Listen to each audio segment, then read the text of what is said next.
Ladies and gentlemen, it is now time! Oh, no. Oh, yeah!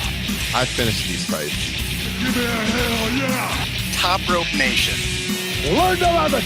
It's the best thing going today.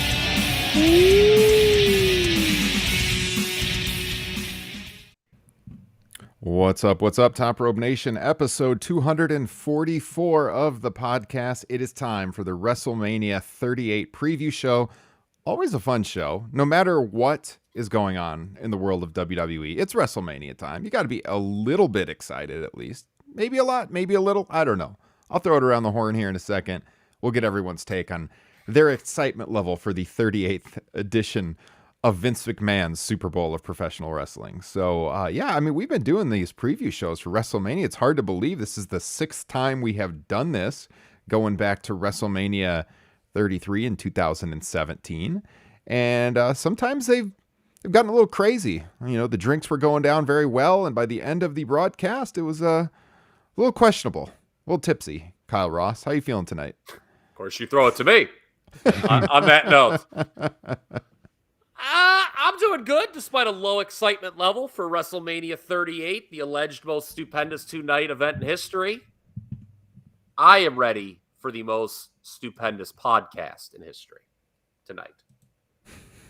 The most stupendous podcast. I love that. Who the hell thinks of that term? You know what we should call this event? Stupendous. It's stupendous, pal! Like, what freaking cartoon was Vince McMahon or one of his grandchildren watching that gave him that idea? Stupendous. Oh, that's something we could use, pal. Justin Joyne, are you feeling stupendous? Hey, time to kick ass and eat Cheetos, and I'm all out of Cheetos, so. Was your kid eating Cheetos at your podcast station earlier?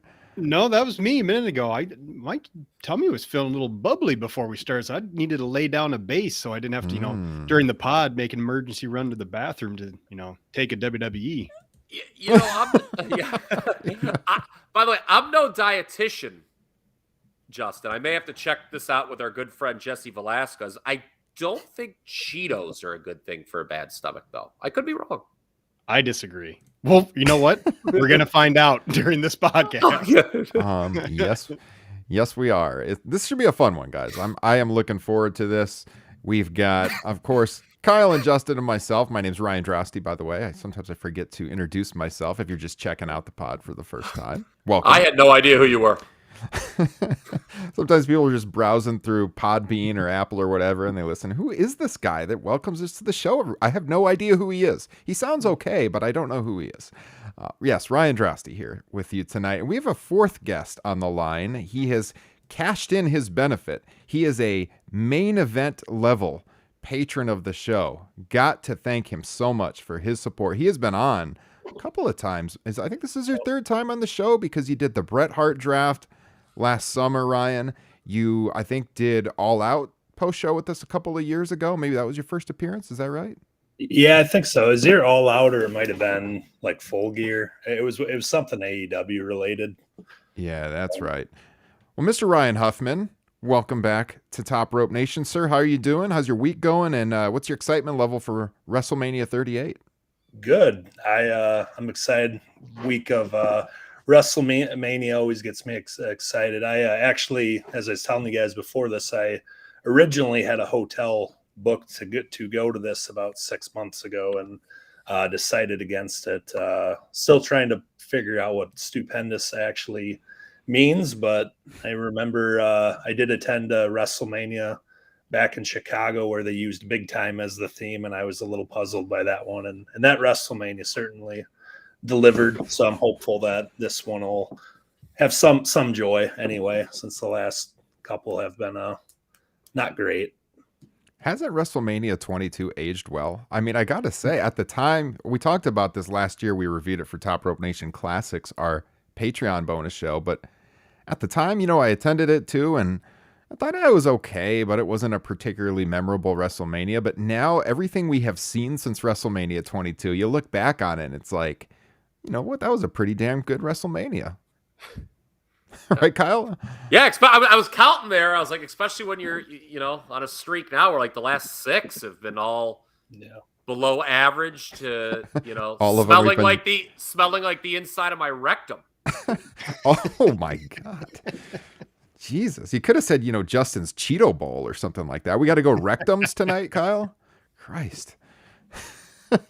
No, it's true. And of course, ironically, the 6 that we've reviewed on this podcast, unfortunately, having been started in 2016. So it hasn't been great. It has not been great.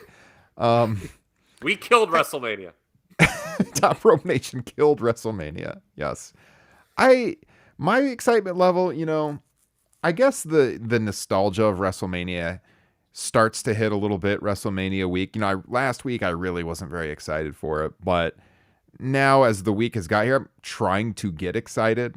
I am looking forward a little bit, to seeing the set and everything and the pageantry of WrestleMania. But the matches themselves, I don't know that there's anything I'm super looking forward to, but it is WrestleMania at the end of the day. And I hope it's a good show because we're going to be doing 2 post shows after WrestleMania. On Sunday morning, we're going to go live on our YouTube channel and we're going to review night 1. And then on Monday morning, we're going to go live again and review night 2. So we got a couple of big podcasts in front of us, guys. And I hope the show delivers. So, let me ask you this, Justin. Compared to last year, how are you feeling? Well, this is actually the least excited I've been for a WrestleMania since I came back to watching in 2011.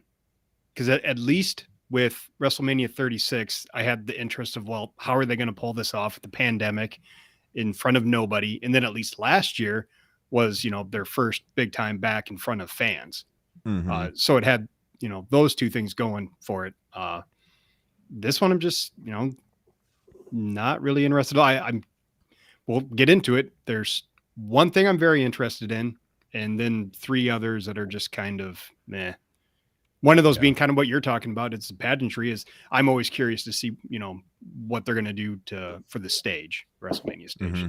And of course, that excitement lasts 30 seconds and then the show starts. Yeah. I would say I was pretty excited for WrestleMania 30. All of them kind of had like at least one thing. 31, I was looking forward to the first Roman Brock match, I would say. Seeing Sting at WrestleMania. 32, massive stadium. It was AJ's first WrestleMania. Boy, they screwed that one up. But I was looking forward to seeing AJ Styles at WrestleMania. 33, Kyle was there. So we had that going for us. 34, I was looking forward to because we attended, and it was the first time the Top Rope Nation crew went. 35 for Kofi's moment. 36 was really hard to look forward to because it was an empty arena and everything changed at the last second. I can't say I was looking forward to that. Last year, getting some fans back. That made it exciting for sure. The weather delay kind of put a damper on that for a little bit. But this year, Roman and Brock, yet again, 3rd time at WrestleMania. Will it be cool to see Stone Cold Steve Austin back? I suppose, but I see Tim is here in the chat. I would have rather seen him come back to do something with CM Punk, versus this Kevin Owens thing years ago. And I know Tim agrees with that. So, excitement level is pretty low. Pretty low. Yeah, Justin took the words right out of my mouth with those comparing this to the last 2 years. Because at least there was while there was no personal level of interest, it's like, okay, the fan component of no one being there and then the return. Now it's just a normal dynamic with the live crowd. And you can stop me when this sounds familiar because I think I've said it the last 2 years going in. I would probably have to go back to Mania's 25 and 29, neither of which I watched live, or maybe all the way back to Mania 11 when I was ready to give up on watching wrestling at a time for an excitement level that's as low as this year. I'm just going to say it. This is an ominous thing to say when you're about to review a podcast or review a show on a podcast, preview it. I'll get there. I'm not sure I would watch this show live if it wasn't for this podcast. Dude, I'm in the same boat. I don't know if I would watch it if it wasn't for this podcast. Yeah. Well, I would just to hang out with Ryan Huffman because Ryan Huffman is coming to Casa de Drosti on Saturday night. We're going to enjoy a few adult beverages, hopefully, watch the show together. Should be a good time, at least hanging out with a buddy. But I agree. Doing the podcast keeps you engaged. Everyone that listens to this show knows we are a lot more engaged with AEW right now. just a better product. But it's WrestleMania. We're going to talk about it. We're going to get to all of the matches and talk about SmackDown as well. So before we do, guys, real quick, let's get this out of the way and talk about all the ways you can help the growth of Top Rope Nation. Now, 2021 was a huge year for us. 2022 is starting off really good as well. So thank everyone for your support and subscribing wherever podcasts are found. Leave us those 5-star ratings. Leave us a written review. You can get a free sticker in the mail. All you got to do, leave a written review on Apple. Leave your Twitter or Instagram username so I can get a hold of you and get your address, and I'll send you a free sticker for your trouble. And of course, the number one way to support Top Rope Nation is to become a patron of the show, just like Mr. Ryan Huffman. You get bonus content, behind the scenes access. You can influence the direction of Top Rope Nation classics every month. We just put it out, and as we record tonight, it actually is the 35th anniversary of WrestleMania 3. Last week, we released our deep dive on WrestleMania 3. Was 2 hours and 34 minutes? I mean, it's one of the best shows we've ever done on WrestleMania 3, why that show remains legendary. Lots of the behind-the-scenes stories going on at the time, including some surprising stories about Miss Aretha Franklin and her involvement at WrestleMania 3. Of course, we hit the legendary matches as well. Hogan Andre, Savage Steamboat, and everything on the undercard. We talked about the attendance controversy and all of that. And so if you want to hear it, sign up to become a patron of the show. The link is in the podcast description. $5 a month gets you access to over 70 bonus podcasts that we have done over the years exclusively for Patreon. You can hear the first 15 minutes of the WrestleMania 3 show on our main feed. I put it out last week as a teaser. Listen to that. If you like it, sign up. You can dive into the full archives. Try it out for a month. If you don't like it, cancel. No harm, no foul. We don't care. Just give it a try, because I think over 90% of the people who have signed up for our Patreon page remain members. They like the bonus content we do, and we'll have another Top Rope Nation Classics coming in April, voted on by the patrons. They determine which show we do. We have Top Rope Nation Extra bonus podcast dropping all the time as well. You can read all about it. Patreon.com/Top Rope Nation. Kyle. And you talk about that we've got that 90% retention rate. The other 10% are buried under the Meadowlands. Yeah, that's true.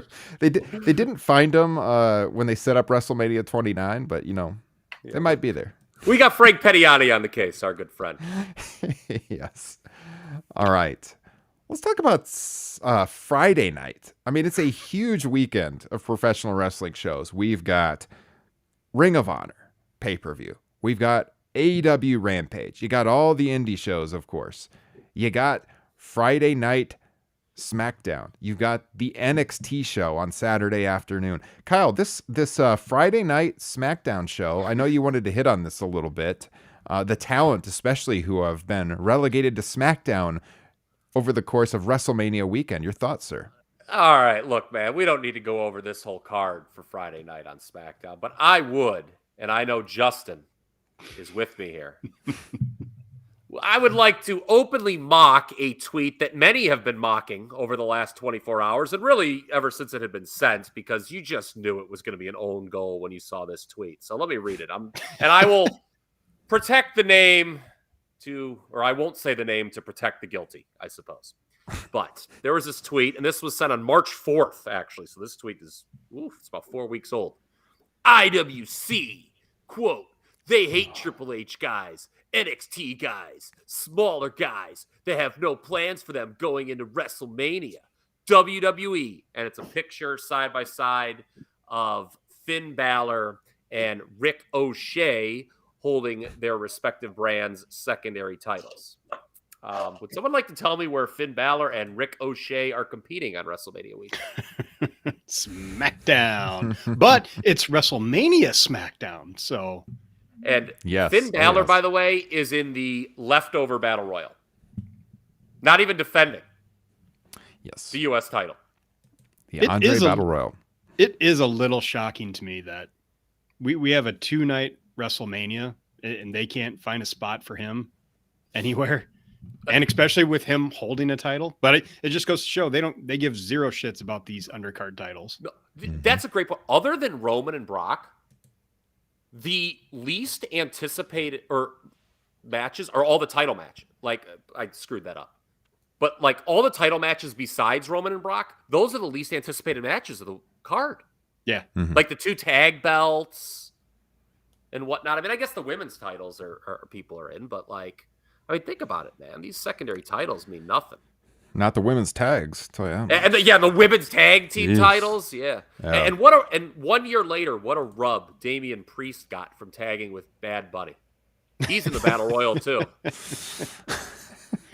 I had a buddy text me. He was watching last year's Royal Rumble with his son, and he's like, "Hey, man, I don't really know what's going on with this at all anymore." But he's like, "I kind of like this Damian Priest. What's he up to now?" I'm like, "Well, it's kind of a bit of a fall from grace." He said, "Damn it." And then he's like, "Why do they like the old guys so much, WWE?" He was like aghast that Edge won that Royal Rumble. And speaking of Ricochet, I think since he won the IC championship, he's done just about everything but win. Yeah. And then he got squashed on Monday by Austin Theory under 5 minutes. I think he's done. Somebody said he did 3 jobs in under 11 minutes on the last 2 WWE TV shows. I think that's right. Mm-hmm. Rick O'Shea. Belts mean a push, man. What can you say? I have an Or honest titles. question. Yeah. Yes. I have an honest question, as they all are here on Top Rope Nation. Do the rubes who tweet this nonsense, like what I just read, do they honestly still believe in the WWE, or are they just bad faith actors? I think they honestly believe in it. I think some of it's done for engagement.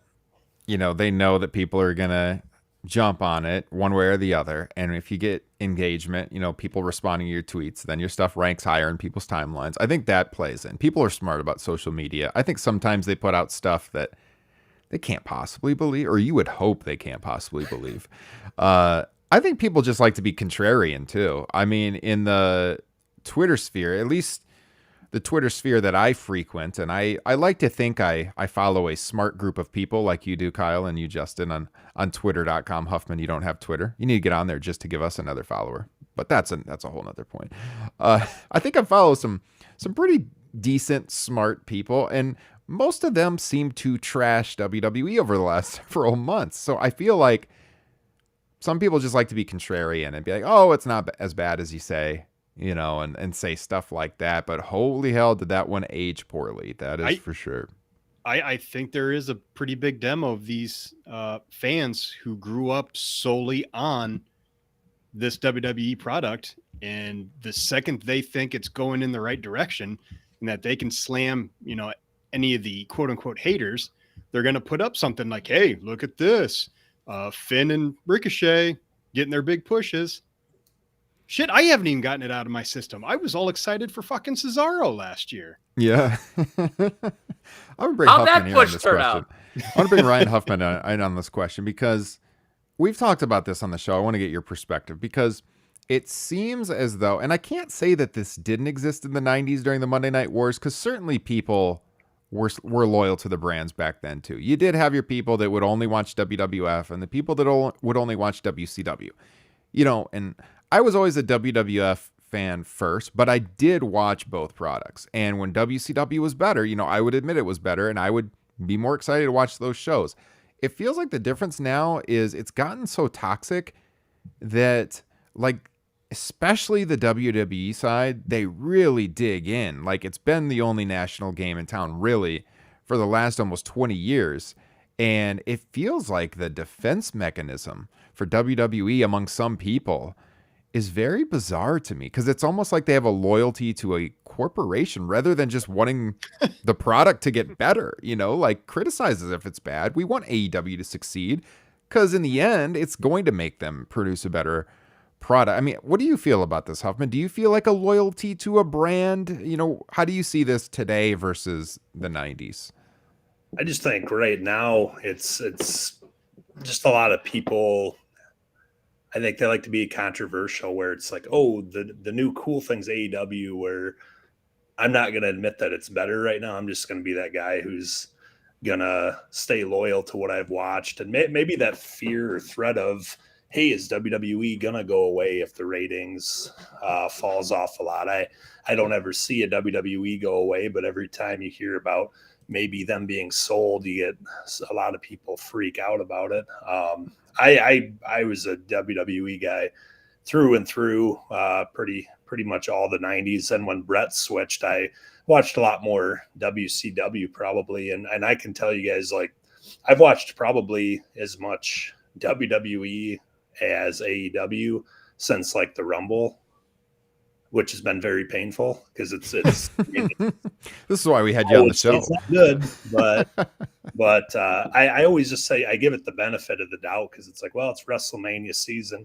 They'll find a way. But every time I watch Raw, SmackDown, and I've seen these arenas, which, you know, you eye test it and it looks fairly full, and people look excited to be there. And I mean, I love wrestling, but I'm like, I don't know who these people are that are going do it and filling it up like this much. Like, and I love it. Like, I love it, but yeah, I don't know. I just think it's a lot of those people that are just incredibly, probably more loyal than I am to it at the moment. But I feel like some of that's cooped up energy, you know, from being locked up during the pandemic and everything, you know. Oh, we lost there's Kyle. Sorry. Our video stream got messed up a little bit there. Anyways, what I was saying is people, you know, locked up, not being able to really go out to events during the pandemic. WWE comes back to town for the first time. They want to go. You couldn't pay me enough money to go to a Raw right now, but I would consider going to a house show just because house shows are always fun. And, you know, it's a little bit cheaper. I actually might take my daughter to a house show in a couple of months, but Raw, I would have no interest. But I can understand why people who maybe haven't gone to an event in a couple of years, you know, want to go do that. So, you know, once they start making their second and third passes back through some of these towns, it'll be interesting to see. I know they've been to Chicago a couple of times, you know, since things opened back up. It's a massive city though, too. Once they start hitting some of those mid-level markets for a second and third time, then it'll be really interesting to see what happens to their attendance. So, yeah, I guess before we dive into the matches, we talk about the build to the show, because as I look at the build to WrestleMania this year, it has definitely felt uninspired to me. You know, like there were some of the matches were predictable, I think, you know, in the months in advance. Of course, Roman and Brock, everybody was talking about it. But like, I don't know. It just feels so thrown together. The television hasn't felt must-see at all. Yeah, I've been tuning in or here and there, or at least catching the highlights to keep up with what is going on. But it doesn't have that must-see feel that the television always had. Certainly not on the go-home week. I mean, I feel like the people that have been tuning in, and Justin, you mentioned this on the podcast recently, it was because of the fact that you thought maybe Cody Rhodes was going to show up, and that had you tuning in. But it was nothing really of the WWE product that drew you in. And bless their hearts, because Seth Rollins had that meeting, what was it, Monday morning, and it was announced he would find out who his opponent would be when they make their entrance at WrestleMania. That meant I didn't have to watch Raw.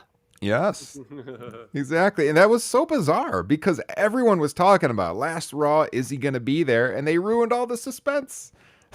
Yeah, I'd been tuning in here and there to see if I could catch that Cody surprise. Well, you know, to the people who still tuned in last night, to their defense, Vince mumbles so much, maybe you couldn't make out what he said. Oh, man. Boy. I don't really want to comment on the guy's appearance, and he's getting up there in age. I don't know if he's had some plastic surgery, but ooh, oh boy. Get those feet off my desk, Seth. Almost unrecognizable. It's he's still got the T-Rex skull on the wall though, so you could recognize that. Ryan Huffman, what have you thought of the build to WrestleMania? I mean, you've had your marquee, your main title matches set up. I think 6 months ago, everybody could have predicted it was going to be Brock versus Roman for the third time. You knew somewhere it'd be Rousey, or maybe not Ronda, but you knew Charlotte Flair would be in the mix there. I miss the days of having those longer builds, but I think that's just a product of WWE right now. It's like when you have a pay-per-view every month, like that's the one thing I really appreciate about watching AEW is, you know, they only have 4 pay-per-views a year. So it makes like the matches mean something. And for, you have a WrestleMania coming up where it used to be the culmination of a lot of feuds that have been really, really long. You've had a lot of things just, thrown together. Now, are there some of these matches I'm excited about? I actually am, but some of those are matches that were really just like, oh, he needs an opponent. Well, I'll face him. Okay. Like, I miss the days of WrestleMania 21 where Kurt Angle throws Shawn Michaels out of the Rumble and you get a build from that. But I don't know. I always think I work with kids all the time. It's like, you just need to try harder. Like WWE's writing team just needs to try harder, Am I wrong? Do we have John Cena to blame for this new lackadaisical storytelling where I can't get my WrestleMania match when he used that going into 34? Has it happened before that where it was just... Did he use it for Rusev too, like to get the rematch? I thought about that actually because I wrote up WrestleMania 38. I think he might have, but you're right. He was the one who did it, and it's kind of a mark in his favor that he could pull it off. Mm-hmm. But it is so stupid. Like the idea that a top star wouldn't be on the card. Like, who's the matchmaker of this promotion? And then Vince just basically shit on the whole idea on that segment. He was like, why did you just ask me? Hey, you idiots. Thanks for tuning into Raw all these weeks. Yeah. It meant nothing. Yeah. But, my interest, as far as the build, Ryan, it's not fucking good.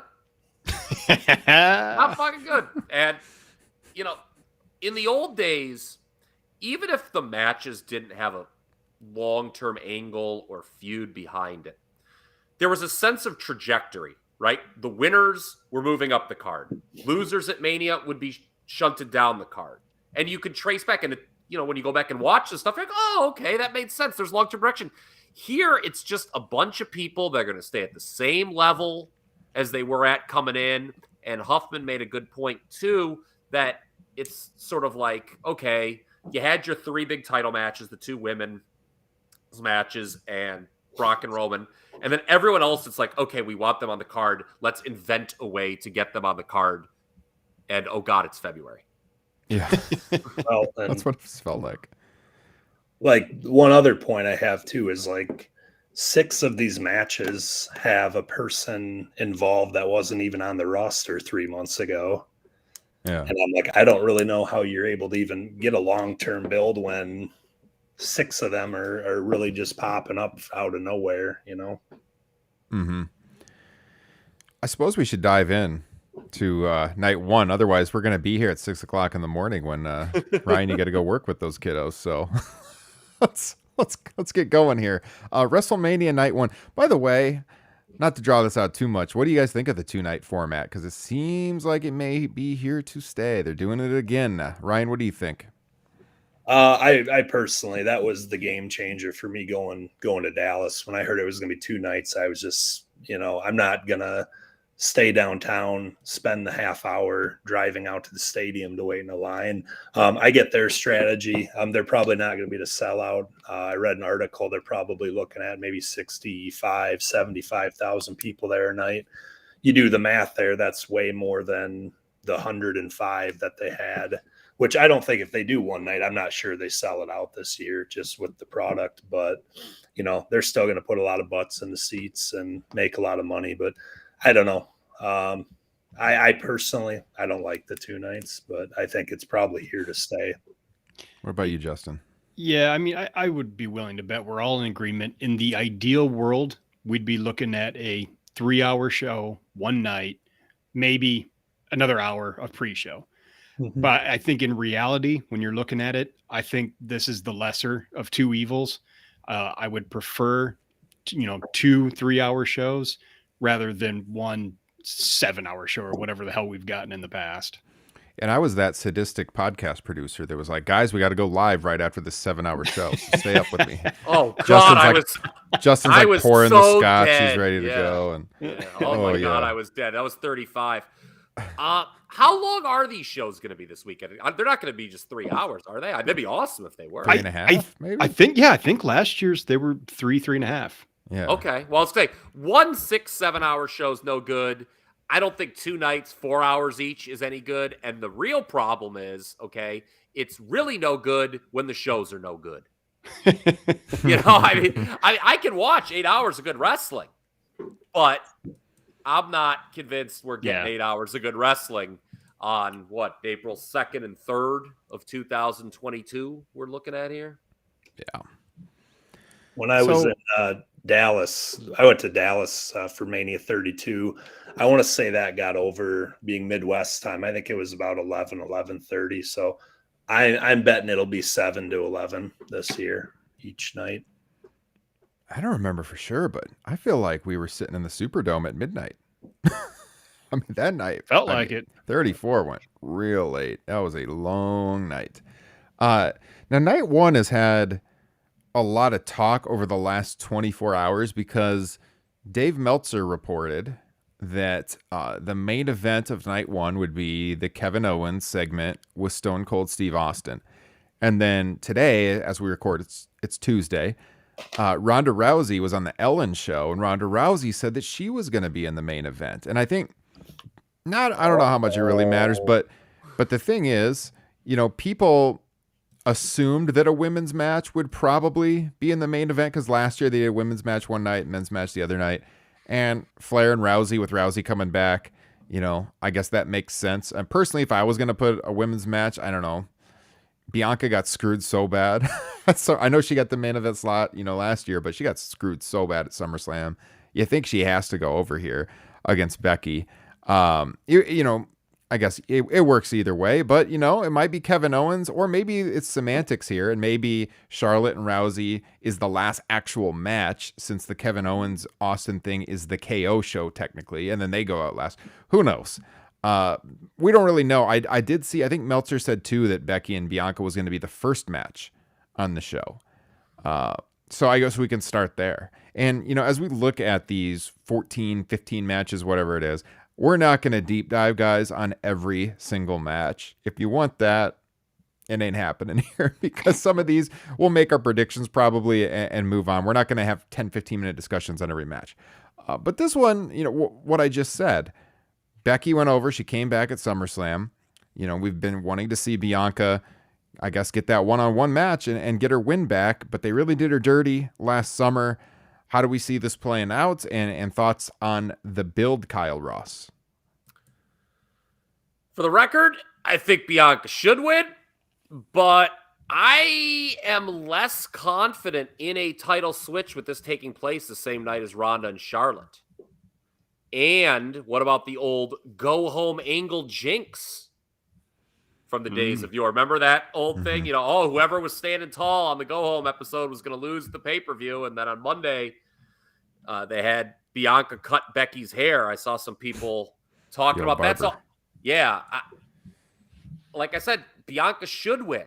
But I can see them talking themselves into a holding that off until WrestleMania Backlash or something, because maybe they don't have the next program ready for Bianca. Yeah, what's interesting about that is I feel that they could do that and not lose the crowd. If you had an incredibly over babyface, and if they put that out there first and they don't win, that's pretty risky. But Becky's been getting some more boos recently, but I think in the end people really want to cheer her. So, if she wins, I don't think they're going to lose the crowd. I do think Bianca should win, though. Justin? Last year's night one kicked off with the babyface losing to Bobby Lashley. Mm-hmm. I'm with, you guys. I think Bianca needs to win this. She was done dirty at SummerSlam. This is one of the few things I am mildly interested in for WrestleMania, is seeing what they do here. And, even if they do a rematch where Bianca wins it at WrestleMania Backlash, I think it's going to say a lot about who they view as the star and the future for who comes out the winner at this show. And that's another reason why I'm a little iffy. Yeah. Does Vince McMahon see Bianca as a bigger star than Becky Lynch? But it's so weird because Becky's not going to lose anything if she drops the No, title here. I'm not defending Becky Lynch going over here. I think Bianca should win. I'm just, in the name of trying to be right on a podcast, I'm just floating it out there that, like, I am not going to be rolling on the ground saying, I cannot believe what I've just seen if they beat Bianca. Mm-hmm. I just think, unlike last year, where I think people were actually kind of starting to get behind the Bobby Lashley push, they were into it. Mm-hmm. I just don't think that's the case. Now, I just think a lot of people would be turned off by Bianca losing in the opening match. Another thing, too, is Bobby had won the title pretty recently before WrestleMania. Becky's been the champion since SummerSlam. So that's an argument the other way where, okay, Bianca. Yeah. Go ahead, Ryan Huffman. I'm actually going Becky on this one. Not saying she should, but I don't. It's kind of the first point Kyle made.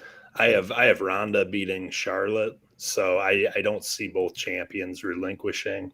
Again, I think WWE perceives Becky as the bigger star here. You had, Bianca looked pretty strong last night, and I see Becky just holding on. I could see her, winning on a cheat move or something, and then WrestleMania Backlash.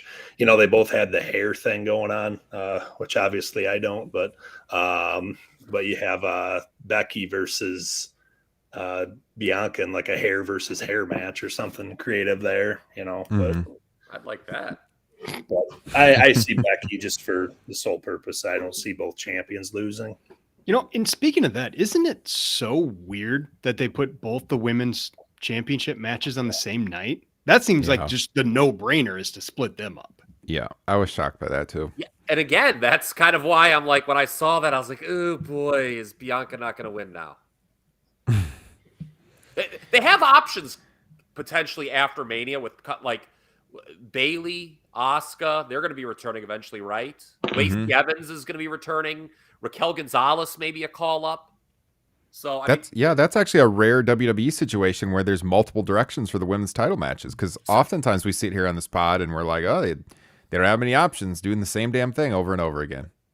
If they didn't have all those options, I'd be really concerned for Bianca, because I'd be like, oh God, they're going to say, well, she's got no, one else to work with. But there are potentially options. We don't know the statuses of any of those aforementioned ladies.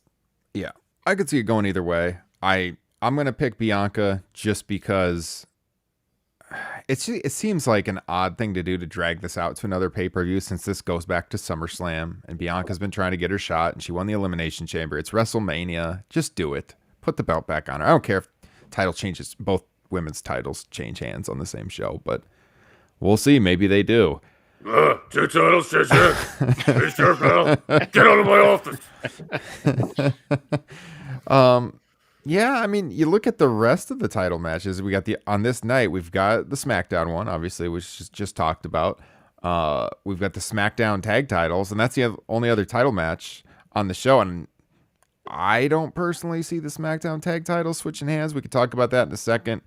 Rousey over Flair seems to be a pretty solid bet. I guess let's just go to that. It seems natural since we were just talking about it. Ronda, she was gone a long time. She's got this big singles match on pay-per-view. It seems like she would do it. Charlotte's going to lose nothing by losing this match. She's Charlotte Flair. She's always going to get pushed. Not that Ronda Rousey isn't going to be, but it seems like for someone who's been gone for so long that they would want to make her look strong and have her win the championship. Ryan Huffman, do you agree? Yeah, I agree. I don't really have a lot to add on that, but yeah, she's been gone for 3 years here. Has it been 3 years? I think it's been a few years anyway. Yeah, 35. Yeah, 35. Yeah, 3 years. Coming back, win the Rumble. I think she probably wins that one. Justin. Yeah, Ronda. It's just, I find both of these wrestlers to be pretty unlikable, and it just doesn't seem like they have good chemistry together either. It's just, I don't know. I am not looking forward to this one at all. That's what I'm saying. Like, I know it's Ronda Rousey and she's a star and everything, but I feel like the other women's match would be better in the main event slot if one of them was going to main event. But whatever. Vince sees Ronda Rousey, and she's a real world star, brother. So, Kyle. Build's been terrible for this, quite frankly. It feels like a heel versus heel match. Rousey clearly needs to go heel down the road and have a mouthpiece. Her promos. I mean, does she not care? I mean, they are awful. She's probably not going to turn heel, but I just wanted to point that out. Her losing at this show would make absolutely zero sense. Yeah. Everyone knows that, and I think that hurts the match as a result. And I got real low expectations for this as well, which, we talk about what's closing the show here on night one. You could talk yourself into the Austin Owens segment if you think, hey, maybe they're not going to put Bianca over. And then they're maybe scared that this will underdeliver. All of a sudden, you're like, hey, we want to give something, have a give the people a happy ending, something big to go home, talk about. And we're not confident in the booking of either of the two women's title matches. Yeah. I don't know. Yeah, to me, it's also not that interesting. So if it is the final match proper of the show, I think it's a little risky just because the build hasn't been great. Rousey hasn't been in there in a big time singles match on television in quite some time. I know she did the stuff on TV, but nothing like this with Charlotte Flair. So I mean, it's a big time situation. We'll see what happens, but yeah, risky. In terms of like star power, the two women's title matches here, is there really like some sizable gap that exists between them? Because I don't think that at all. To the casual fan, but are there casual fans out there? How many? I guess it's on Peacock now, so maybe people will tune in just out of curiosity a little bit. But I mean, I don't think Ronda Rousey in 2022 is. I mean, I don't know. She was on Ellen, I guess, but I mean, is she like demonstrably a bigger star than Becky Lynch? The people who are going to watch this program. Well, that's the thing. Like as a draw, I don't know that she actually is. As a name value, if you went up to people on the street and you asked them who's Ronda Rousey, who's Becky Lynch, Ronda Rousey is definitely more known. Okay. But yeah, I don't know as far as an actual draw though. Yeah. Yeah. I mean, are these random people you're talking on the streets going to watch this show though? Is my question. If they have Peacock, they might check it out for like 2 minutes. Yeah. Who knows? And I mean, in terms of future prospects, I mean, I'm riding Bianca instead of Charlotte. You could, that's an argument I would listen to. Yeah, for sure. Okay. Some of these we can hit really quickly. The Mysterios, and Miz and Logan Paul. Oh, hold on. I got a lot. I know you have some takes on this one. Yes. I don't imagine though, like McIntyre and Corbin, it's going to be a deep discussion. But let's talk about this because I know there's some macro level stuff going on here you wanted to talk about. Well, let's talk about celebrity usage because that's a big talking point here at WrestleMania. How, there's 3 matches involving celebrities. This tag, you have Johnny Knoxville and then Pat McAfee, I guess. You could also, make the case, even though he's a full-time announcer. But I thought Jim Valley of F4W Online made a great point over on Twitter.com to the execrable Ryan Satin about where's the buzz for Logan going Paul. After people tonight. My God. And this goes back to my last point about, Rousey and, what is her true star power? What's her true drawing power for the show? So I wrote the following on the Fight Game Media Facebook page because someone over there had talked about, and Jim Valley's a member over there. And I said, with modern celebrity usage in WWE, it is almost always they're just screaming at you, this person is such a big star, don't you get it? And it's never allowing that alleged stardom to show on the WWE television. You just don't see it. And none of it comes close to the value that a Mr. T, a Mike Tyson, or even a Donald Trump brought. And here's my question to the group here. Do we have any evidence that these stars are adding a significant number of eyeballs to the product on any kind of lasting basis? Or do their followers, I get it, okay? Logan Paul has lots of followers on social media. Okay, Johnny Knoxville was very popular, 20 years ago. But to the people who like these folks, are they even going to watch this live and B, stick around with the WWE, or is it just a case where the fans just watch the YouTube clip and move on? I think that's the answer. I mean, was there a big bump after Bad Bunny wrestled last year? Yeah, I mean, are like those Bad Bunny fans saying, "Oh man, God, I'm so glad he brought us to 2021 WWE." Find me two people that said that. Find me two. I think in some ways this is the effect of social media, because people that hear about it know they don't actually have to watch the show, that they'll see the clip that's relevant on Twitter later, or they'll find it on YouTube. You don't have to watch the show, in the same way that you would have had to in the 90s. But I also feel like some of it is, the usage of these people, because if you look at Mr. T and you look at Mike Tyson, they were brought in to legitimize the top star that was just breaking through. And you look at these other situations, like, yeah, you're bringing in these so-called stars, like working Sami Zayn, okay, The Miz, involved with The Miz, tagging with The Miz against the Mysterios. Like, it doesn't seem to be used in the same fashion, you know what I mean, to like give that person the nudge over the top by associating Steve Austin with Mike Tyson, the most famous boxer of the 90s and the 80s. It's not, they're not being used in real main event level angles. Even Donald Trump, he was being used with Bobby Lashley, who was, in their view, like the next big thing at that time. Yeah. So Vince's hair was the big thing. To Justin's point too, and yours too, Ryan, what you said. There's a story, and I think I've told this on the pod before. My wife, big fan of The Daily Show when Jon Stewart hosted it. Okay. And I remember showing her the clip when Jon Stewart did the run-in at SummerSlam 2015. And she's like, "Oh, that's funny." I'm like, "Oh, you gonna watch Raw with me every week?" She's like, "No." and I think that's what this is. Go ahead. But Sorry. To even get the one night bump, it doesn't seem like they promote outside of the, Raw and SmackDown. You don't see them on the night shows saying, "Hey, you got to watch WrestleMania. I'm going to be on there, the big celebrity." Yeah. Like there used to be, like Mr. T back in the day. Yeah. Mm-hmm. You know what it is, though? And I kind of like, when I was ranting, thought the light bulb went on red. Just bringing these people in, it's not really about drawing in new fans. It's about satisfying existing and potentially future corporate partners, I think. Where they could say, "Did you see who we had on our show? Oh, don't you want to, do business with us now?" That was the whole deal with that guest host era of Raw, right? Mm-hmm. Wasn't that what they were trying to like become more corporate friendly by just, being able to have a bunch of like B-roll showing celebrities. And as far as this match, I don't give a shit who wins. Dominic Mysterio? I'd rather see Dom DeLuise, I think.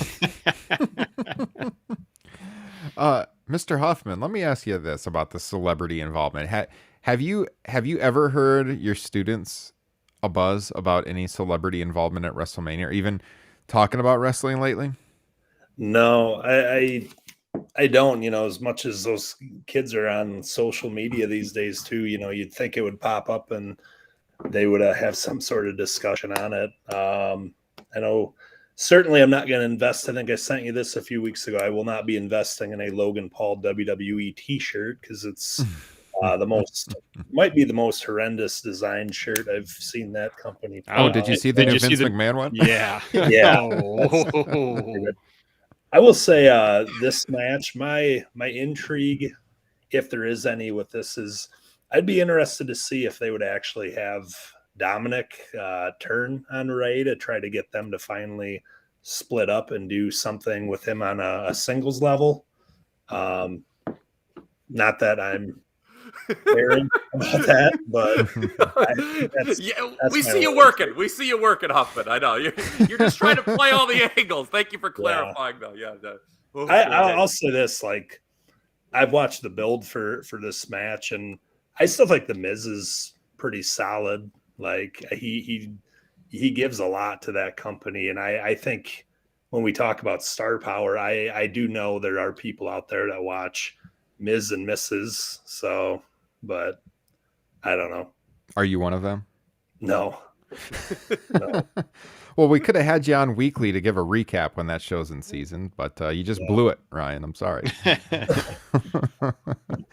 All right. Yeah. I don't have any real deep thoughts on this one either, other than the celebrity involvement discussion point. I think I'm gonna go with Miz and Logan Paul just because it's the celebrity involvement. Maybe they'll do some heat between father and son. I don't know. When they have a celebrity involved in this fashion, I tend to think that they're gonna come out on the winning side. Yeah, but they've made the Mysterios look like such losers in this build. Well, Well, I mean, it goes for most people in the roster anymore, doesn't it? When in Rome. Yeah. Does that even apply? Just thought it would sound cool. When in San Diego? Is that where they're from? I mean, I don't know. All right. Drew McIntyre, Happy Corbin. Boy, just give him Drew McIntyre something to do before we can elevate him back up the card. Yeah, Drew McIntyre should kick Happy Corbin's ass and move on. No deep thoughts here. After working Madcap Moss, Kyle Ross, he finally gets Happy Corbin. Yeah, and it's tough to get happy about Drew's push when I believe he's just being built back up to job to Lesnar down the line. You don't think Brock Lesnar is, remember that job he did a couple years ago and wants that back? Yeah. Hello. Yep. Very difficult also when Drew's wrestling someone named Happy Corbin. I mean, come on, man. Terrible. I mean, I think it's funny, or maybe it's sad, that Corbin's placement on the card is now appropriate. We always were like, God, this guy's so overpushed. But he's just made to be a mid-card stepping stone heel, and that's what he is here. But he's got this stupid character that no one could ever possibly like or take seriously. See the modern-day Mountie? Oh, God. I think Happy Corbin's worse than the Mountie. Because at least the agree. Mountie fit that time period. This is just like, I mean, why would you do this? Why would you agree to do this? Ryan Huffman, your winner, so we can move on. Yeah, I did Drew. Yes. I'm gonna tell you, if Drew McIntyre loses, it's probably going to be my worst ranking WrestleMania loss. Like that's Jericho Fandango. Yeah. Again, you say it's no brainer. Drew's going to win, but anything can happen with the WWE. Quite frankly, anything can happen in the World Wrestling Federation. Yes. Yeah, they'll overthink it. Happy Corbin's going to win. There you go. I don't think that would be unbelievable, man. All right. SmackDown tag title match. The Usos defending against the great, fantastic top 10 tag team of all time in the book of Mr. Kyle Ross, Shinsuke Nakamura. And do you want to say his name, Kyle? Rick who? All right, man. Who's this guy? All right, man. Remember when we used to feel bad that the Usos never got on the main WrestleMania card? Now they get this fucking Rick Boogs? And you guys are all children of the 80s, and it used to be when you'd have someone like a rugged Ronnie Garvin or a Red Rooster on the card, somebody who their prospects weren't looking too bright. At least if you knew wrestling, you could tell someone, well, they've had success outside the WWE. You could check out their work here. It's good. What the fuck has this fucking Rick Boogs ever done? Also, when was the last time Snorsuke Nakamura tried? Oh, God. I used to be such a Nakamura fan, too. I mean, who wasn't 8 years ago? Oh. 5 years ago, he lit the remember that SmackDown? Yeah. He showed up. My God, the place was going crazy for him. Mm-hmm. Rick Boogs. I know the last WrestleMania in Dallas, I was actually at TakeOver when Nakamura debuted, and I'm going to tell you that was probably one of the best wrestling crowds I'd ever been around. It was electric in there. Yeah. Tell me, look Huffman, where we're at now. Yeah, tell me, Huffman, you've been all over this great country of ours watching wrestling. Where were you when Rick Boogs debuted? Yeah.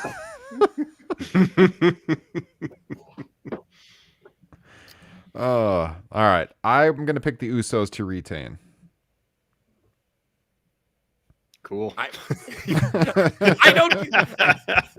I'll make. I honestly don't care, and I'll make a point when we get to the Raw tag title match on night 2. There's a larger point with these 2 tag team title matches. All right. I will. I'll go Usos. Just kind of a stat I saw online. This is going to be the fourth WrestleMania where the Usos enter as champions, which I believe is a record. So I think I could only name one of their other matches.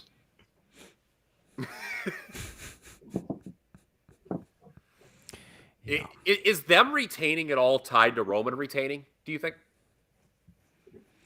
No, Nah. Okay. no, because that could even be a story going forward.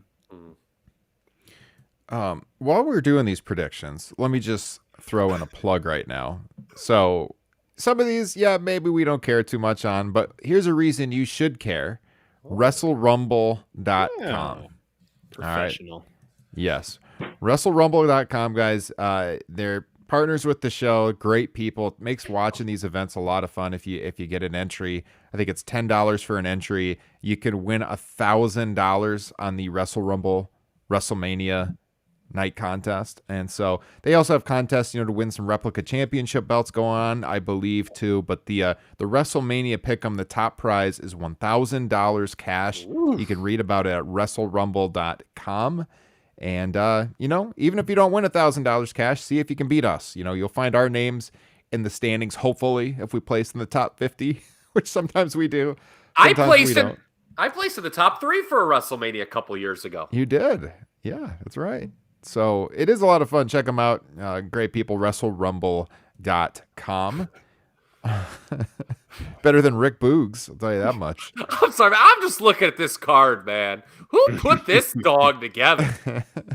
I mean, how about this late edition of New Day versus Sheamus and Ridge Holland with Butch? There it is. Butch got a reference. Originally supposed to be a 6-man until Ridge put Big E out. Yeah.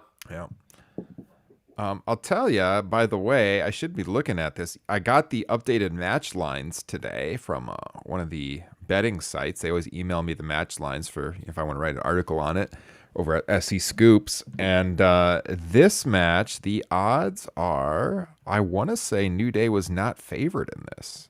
I'm trying to pull it up right now to see. New Day is the underdog in this match. Sheamus and Ridge Holland at -300. New Day at +200. There were some odds on this that I'm at. But I'll let you go just a second. There were some odds I saw because I saw that I was like, "Ooh, man, I want to go with the plus money here." Mm-hmm.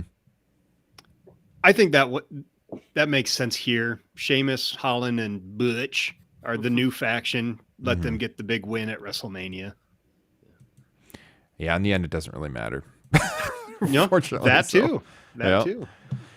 Remember when Xavier and Kofi were completely squashed like bugs last year at Mania? Yeah. By AJ and Omos? Mm-hmm. Yeah. How heavily do you think they're going to lean into Big E's injury in this storyline? Is real? I mean, is that like considered taboo or like, in poor taste in the year 2022? Man, I'd say lean into it. Why not? Everybody knows about it. I don't know. Vince hasn't really allowed, bad taste to infiltrate his storylines in the past. That's a good point. This has always been a good, clean, fun promotion. Yes.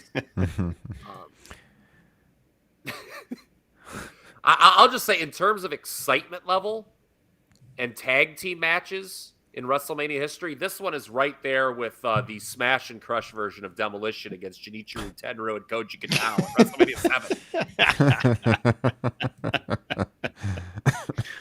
7. I'm gonna take New Day. What about you, Huffman? I'm actually with what Justin said. I'm going to go with the new faction. I actually for a while did not know that was Pete Dunne. I was like, oh, they changed his name. I get it now, but just a continuation of the dwindling of the New Day this year, unfortunately. Mm-hmm. Yeah, I guess. I mean, do you think Sheamus is ever going to win the Intercontinental title? Yeah. You do? Or do you think they're going to like rib him and never, because he's like made a thing about it on Twitter, be like, we'll show you, pal. I mean, he'll probably be here for another 10 years. It's bound to happen. WrestleMania 48, Sheamus, IC title, book it. By the way, this is WrestleMania 38. The Iron Sheik should get to the ring per Bobby Heenan's commentary for this show. I sure hope so. They better do That'd be that. amazing. They have to be aware. So many people have been talking. Just do it. Come on. All right. Seth freaking Rollins against a this is so bad, dude. I watched that video Monday morning too. The thing that he did on the late show, I do not know who finds this entertaining. I have in the past talked up Seth Rollins a lot. Proud Iowa boy, all that stuff. I liked him during the Architect era. I think he did a good job getting over as a babyface a few years ago after they turned him nonsensically heel, after he came back from the injury, and then they turned him back again, and he got it back over with the burn it down thing and everything. And this character is just freaking terrible. I mean, who is terrible? Who exactly? That was my plan. Who is entertained by the laugh thing he does? It is just. I know he's supposed to be a heel and obnoxious and everything, but my God, it's not. It's just like go away heat when I see him on the screen. I don't want to watch it. It's terrible. Right. We are all gainfully employed, okay, and I am assuming we all have a certain level of pride in our work. How can the folks at WWE make that vignette, or whatever the hell you want to call it, with Seth and Vince, look at themselves in the mirror and say, this is okay.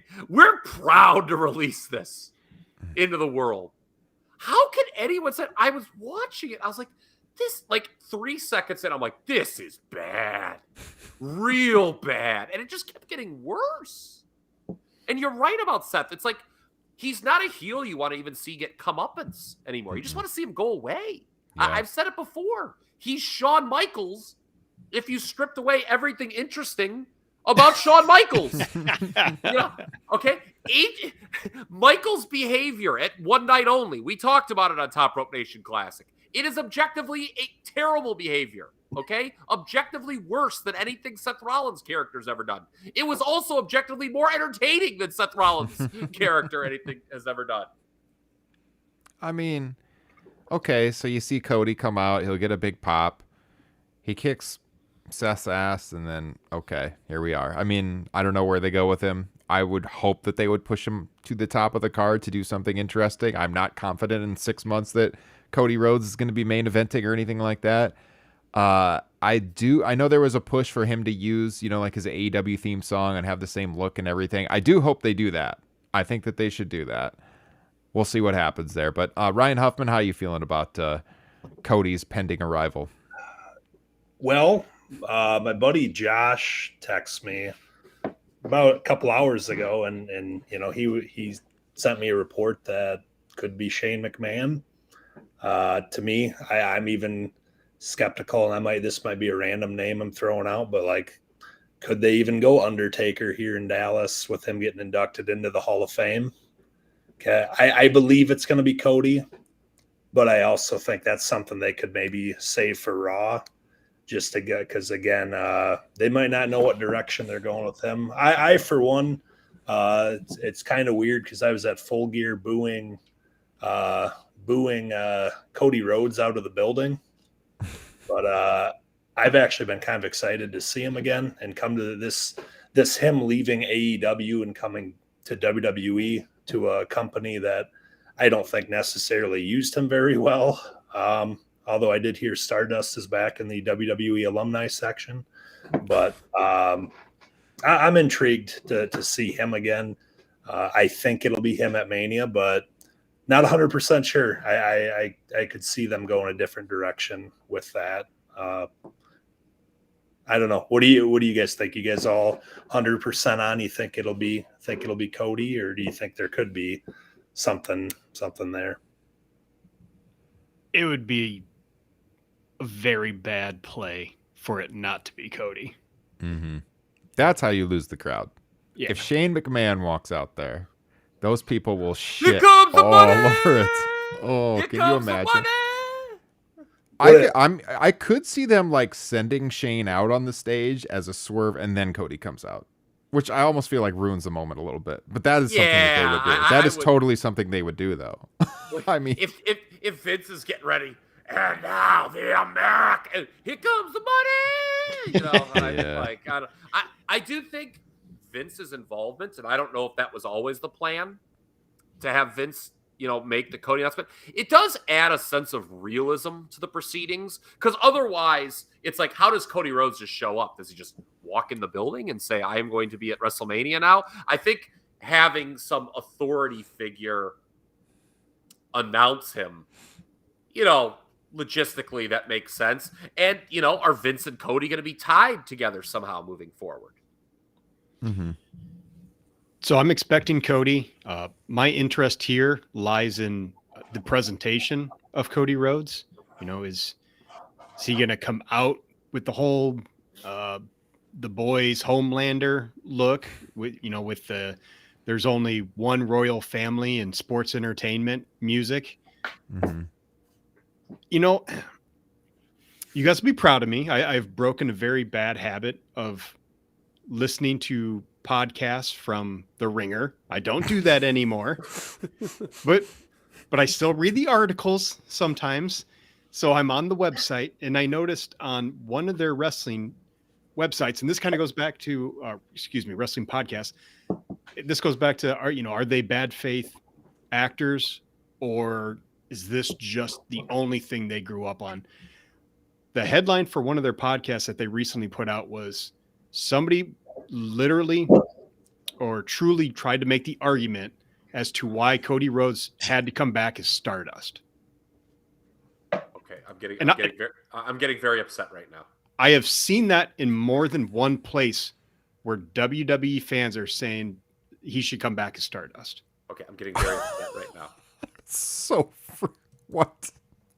I'm getting very upset. That's real bad. I will say this right now with The Ringer. Phil Schneider writes there, and that's good content. Always. That's why I go. Mm-hmm. Yes, you can always that you'll at least get a good column from Phil. Claiming that he should come back as Stardust is the opposite of good. That is very bad. That's why he left. Yes. He didn't want to be Stardust. Stardust! He wanted to be 7. But that's what I mean. Like they're just, it is so ingrained in their brains that that's all they know. They don't want to accept anything outside of this WWE bubble. Stardust. This Cody arrival to me is all about the moment, though. Like, it's about seeing a guy return. It's kind of, it takes you back to, and we've seen it WWE to AEW, but it takes you back to the 90s and when people jumped and stuff. And that first moment was always cool. And if he comes out to the AEW theme song and everything, that will be really cool. But the future of Cody Rhodes in WWE does not excite me one bit at all. Like, outside of his initial arrival, which I am excited to see, I have zero interest in watching Cody Rhodes in 2 months or a month. But that's expectations, right? That's your expectation of my expectation. Yeah. And I don't expect them to do anything to make it more interesting. I hope that they do, because, I watch these shows and I want them to be fun to watch, but the prospect of Cody Rhodes long term just doesn't really do anything for me, but it'll be a cool moment. Yeah. And that's a very astute point. Dusty Rhodes, Cody's father, always used to say it on comedy. That's very astute of you, Ryan, because how many times do we see this WrestleMania moment and we're like, oh, it's so sweet. And then you go back to review the show a few years later and you're like, wow, they really got no mileage out of that. I'm doing the reviews on Facebook, and I started to jot down some notes for 33, which I was at. There were moments on that show, holy Lord have mercy, were there no mileage out of any of them. Yeah. And so you go back and you're like, well, that was pointless. And so the whole thing is, I think he's going to get a star reaction, not a Stardust reaction. But the key is 6 months from now. How is he positioned? A year from now. I mean, look at last year's Mania. We were, wondering about Damian Priest, Omos, Cesaro. How those three doing? So you're saying Cody Rhodes against Sheamus for the IC title in Los Angeles next year? I mean, would you be shocked? No, I would not be shocked. And I'm planning on playing this clip next year if that happens. So just get that one in the can right now. Yeah. I do think it's going to be Cody. I see what's going on in the chat here. Yes, they did tease The Rock kind of, for the anniversary at Survivor Series. Didn't happen. He had the filming schedule, whatever. I think this is a little bit different because it's not like a one-night appearance. It's a guy returning to the company to work full time. So they got it. I mean, they have to do it. They're going to get some real go-away heat if they don't. Yeah. I know that Cody's booked for Raw next week. That's been talked about for a couple of weeks. I think Fightful had the report a couple of weeks ago. So, yeah. I will be stunned, flabbergasted, if it's not Cody Runnels walking that aisle. Yes, same. That's night one. What about the KO show? Oh, well, yeah.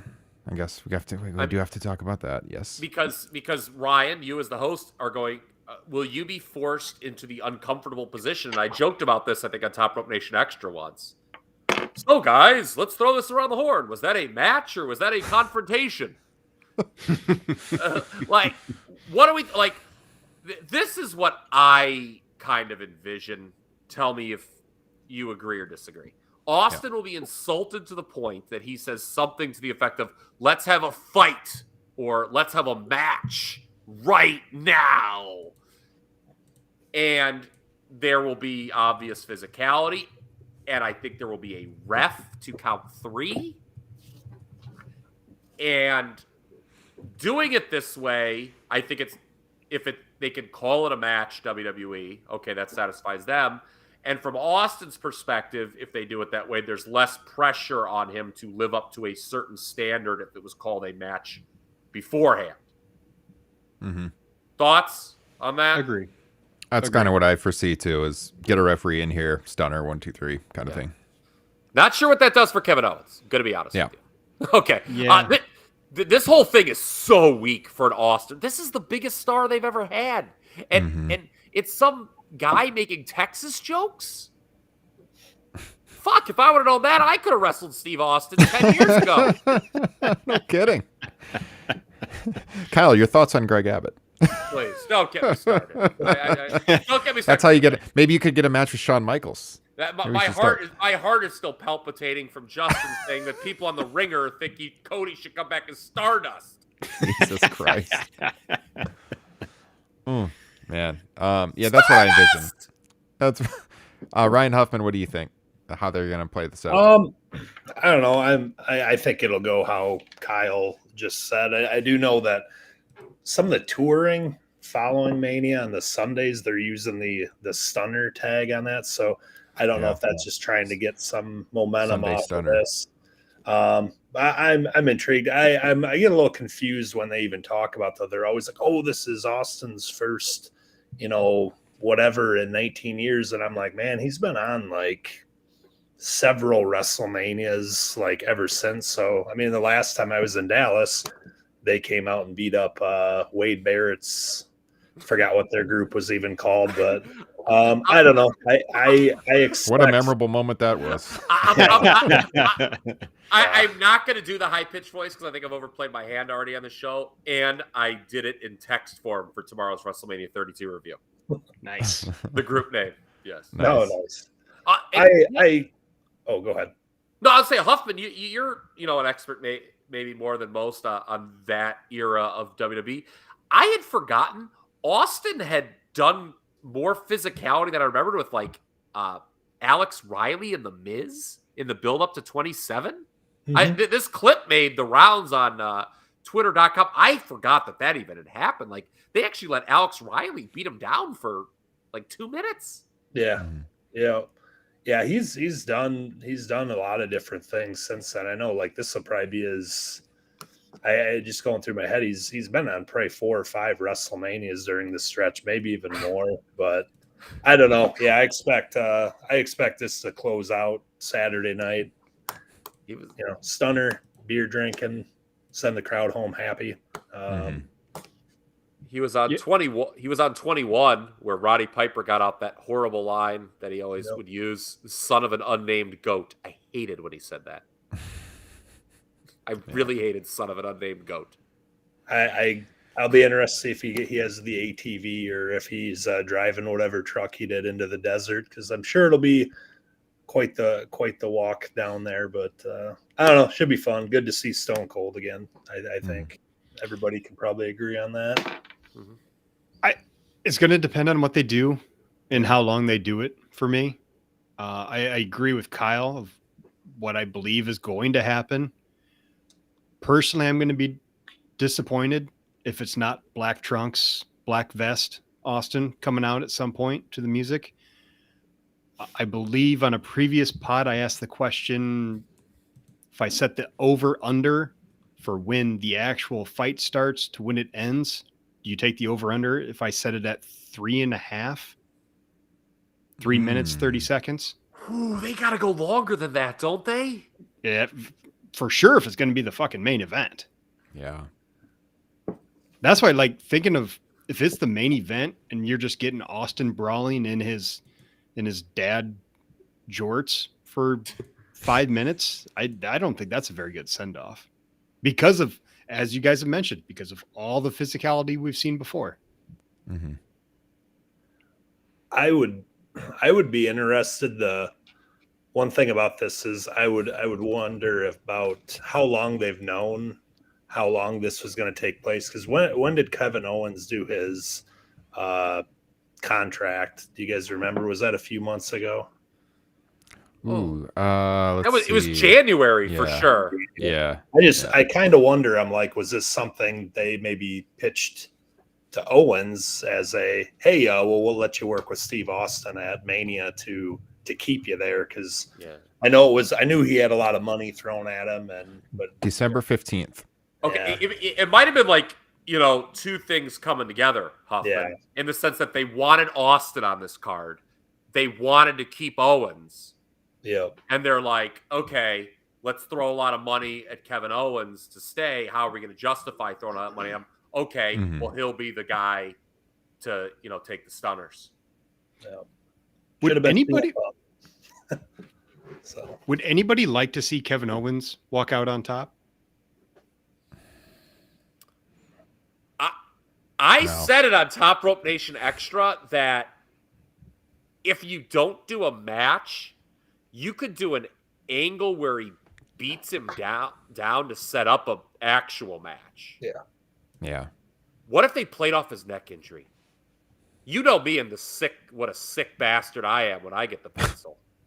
I mean, I would pitch, let's have Owens pile drive Austin. And Austin sell it like death, and then Austin would like kick my ass, and I'd be out of a job. But I mean, that's I'm trying. Well, that I think I listened to that, Kyle, too, and I'm like, not that the name of house shows plays off of anything, but I'm like, could you do some angle like that would lead to him actually having a match at like a SummerSlam if he's feeling good? I know he's gotten to be in about the best shape he's been in quite a while. And of course, by SummerSlam, you mean Saudi Arabia. Yeah, because that's summer in the desert, baby. That's where I would see them using Austin, because they're running out of people for those shows. Yeah. The Crown Prince. I mean, I think he's been clued in that Yokozuna's dead. Yeah, I think if you do like KO getting the upper hand, I think you got to do that the next night. I think that it's WrestleMania, the way that they've built up this Austin return. He's got to get the upper hand. You got to have the beer drinking, and it's the WrestleMania moment. I don't think that really hurts Kevin Owens. Like if Steve was a full-time wrestler and this was a passing of the guard kind of thing, of course he would have to lose. But the way that this is with a legend coming back, I think that he's got to get the upper hand. But then, you could do something if they can get him to come to Raw where He comes out and he chats to the fans, and then Owens attacks him from behind and leaves him laying. Then I think you could do that. And then maybe they can't get Steve to do anything else. Maybe they can, but it leaves the door open to doing something at some point down the line. It could be SummerSlam. It could be 6, 8 a year from now. Who knows? But I think you do something like that on Raw. Does anyone think that they run an angle on night 1 and do a match on night 2? That was my thought. That way, Yeah. You can have Kevin Owens get the upper hand on night 1, give him the nice rub. And then on night 2, we get black tights, black vest, glass break. Although you probably can't have night 1 end with like Kevin Owens laying out Steve Austin, can you? No. Get No, those but last minute walk-up tickets sold. They wouldn't do that, at least. I would. Yeah. But I'm a You real would, you sick bastard. sick. Yeah, I'm a real sick puppy. Well, one of you guys just said the moving tickets thing. If you close out Saturday night with Owens getting the upper hand and you have Austin grab the mic and say, hey, we're facing tomorrow night, how many more of those people that maybe bought the one night ticket come back for night 2? Yeah. Yeah. How many people are there though that bought night 1 and not night 2? I'd like to know That's what that. I don't get too, because I've seen that argument out there too, and it's like, if you're going to Dallas, you would go to both shows, right? I mean, for traveling across the country, why would you not? So I don't know. All right, let's hit night 2. There's a lot of matches night 2 that are not much to talk about, like the 4-way women's tag team title match with Zelina Vega and Carmella, or Queen Zelina and Carmella defending against Sasha and Naomi, and then against Rhea and Liv Morgan, and also Natalya and Shayna Baszler. Who freaking knows? I'll go with Sasha Banks and Naomi because Sasha's never won at WrestleMania, and that's my entire basis. I don't give a damn about this match. To be quite blunt, these titles have not meant jack shit since Sasha and Bayley lost them 3 years ago. Yep. The champs, interestingly enough here, Queen Zelina and Carmella, are the only team where I don't find either woman to be particularly interesting as a character. That said, I don't want any of the challengers to win because I'd like to see Sasha, Rhea, and Shayna all do something as singles. So I don't want to see them saddled with these stupid titles. I guess, what do you do with Queen Zelina and Carmella once they lose? I mean, that's onto the scrap heap of life with you, I guess. So I'm going to pick them to retain, but I don't feel good about it. And quite frankly, I actually didn't want to pick. And strike that from the record. And it doesn't matter really. So I mean, whatever. But yeah, it's women's tag titles. For the record, the favorites right now, as of today, are Naomi and Sasha at -200. Morgan and Rhea Ripley +185. Zelina and Carmella +500. Shayna and Natalya +750. Yeah, Natalya can fart, and those odds will go Those odds will go right down, man. Pick Justin. I don't know if I have ever cared less about a championship than I do the women's tag team, and that includes the 24/7 championship. I was just gonna say, I saw you turn around and it looked like you grabbed a notebook. So I was gonna say, settle in, Justin. Join us. 10 minutes of thoughts on this match. I was gonna make the joke that I've got some notes on this match. Then I was like, "No, we're going long already." Oh God! All right. Yeah, don't care. Ryan Huffman. I went Rhea and Liv. Okay. Just because, like, I don't have any thoughts. I just picked them. Well, I mean, if you want to justify it, Rhea Ripley hasn't had many great moments since her NXT days, and Liv Morgan, a lot of people really like her. So hey. that entrance last year at WrestleMania wasn't one of her great moments. Holy Lord, have mercy! Remember that song? Yeah, not good. Better than American Alpha, but not good. God, you hated that song. I will bring it up whenever I can. That damn American Alpha theme song. Johnny Knoxville, Sami Zayn. Don't care about this one either. Johnny Knoxville, okay. He was pretty famous when I was in high school 20 years ago. Whatever. I don't even know how to pick a winner for this one. Kyle, you got any thoughts? Justin. I'm sorry. This one seems really bad if Johnny Knoxville wins, right? Yeah. I think he's going to. Yeah. The match can only be as good as Zayn wills it to be. And I think Sami Zayn's going to try very hard. Mm-hmm. Sami Zayn and Kevin Owens, say what you will about their respective lots on this show and what their roles may be. They're guys who can actually take WWE material and make it somewhat entertaining sometimes.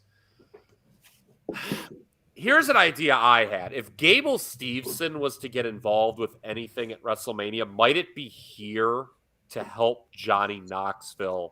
And that would give the heel Zayn an out for losing to a celebrity. I'd be fine with that. Yeah. I have no idea if that has been bandied about. This is not a Top Rope Nation extra exclusive. It is something I thought of when I put together these notes. I mean, it's almost a certainty that there's going to be some sort of run-in, whether it be a debuting Gable or, bunch of the jackass guys coming out and taking bumps and helping Johnny get the win. Mm-hmm. Ryan? Yeah, I picked Johnny. I'm with what Justin just said. I think there's going to be a lot of gimmicky shenanigans. Jackass spots to be kind of that'll be your comedy relief for Mania, even though there will probably be others. But that's just where my gut's telling me on that one. I remember when Umaga stiffed the shit out of all those guys. That was a great wrestling moment. Yes. When they wouldn't sell it, he just started fucking kicking their ass. Oh. My Something God, we're just under fell attack. over in my office. My Umaga's God. here. Holy My shit, God. what was that? How did that happen? Wow. I don't know, Kyle. Wow. My Making an booming impact in voice my is office. making things fall over. It's going through my headphones. Holy shit. All right. Pat McAfee, Austin Theory. No, Vince McMahon is not going to be in the ring. Pat McAfee, if you listen to this podcast, we're not big fans of his announcing, but when he's been in the ring, he was impressive. The guy bought a wrestling ring for his home so he could train. His interview with Vince McMahon, I didn't think was particularly good. Pat comes off like he's new to the wrestling industry and doesn't know a whole lot about the history of the business in those interviews, but he's an excitable guy. He wants to be there. He does have name value and he can perform. So you're going to put him on this card. Did you guys see his comments on Busted Open Radio? They were going around today. No. About creative freedom in WWE. No. Okay. I got to get your take on this. So, Oh, no.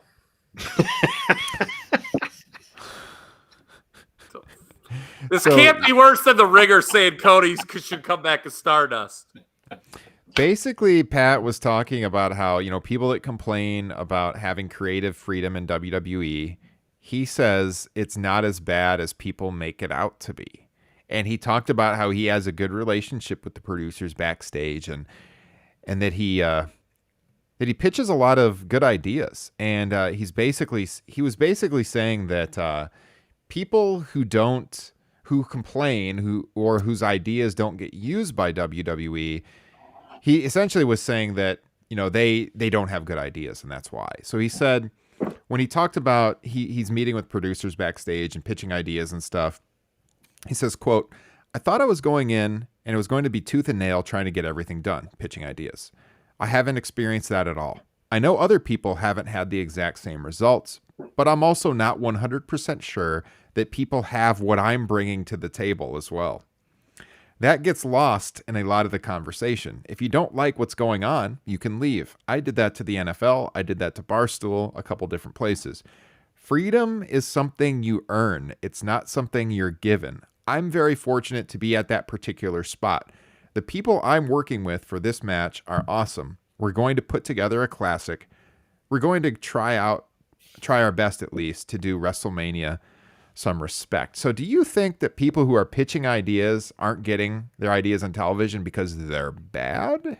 And Pat McAfee's ideas are good? Because we know Jon Moxley had some ideas that didn't get used. And Jon Moxley is a pretty freaking smart guy.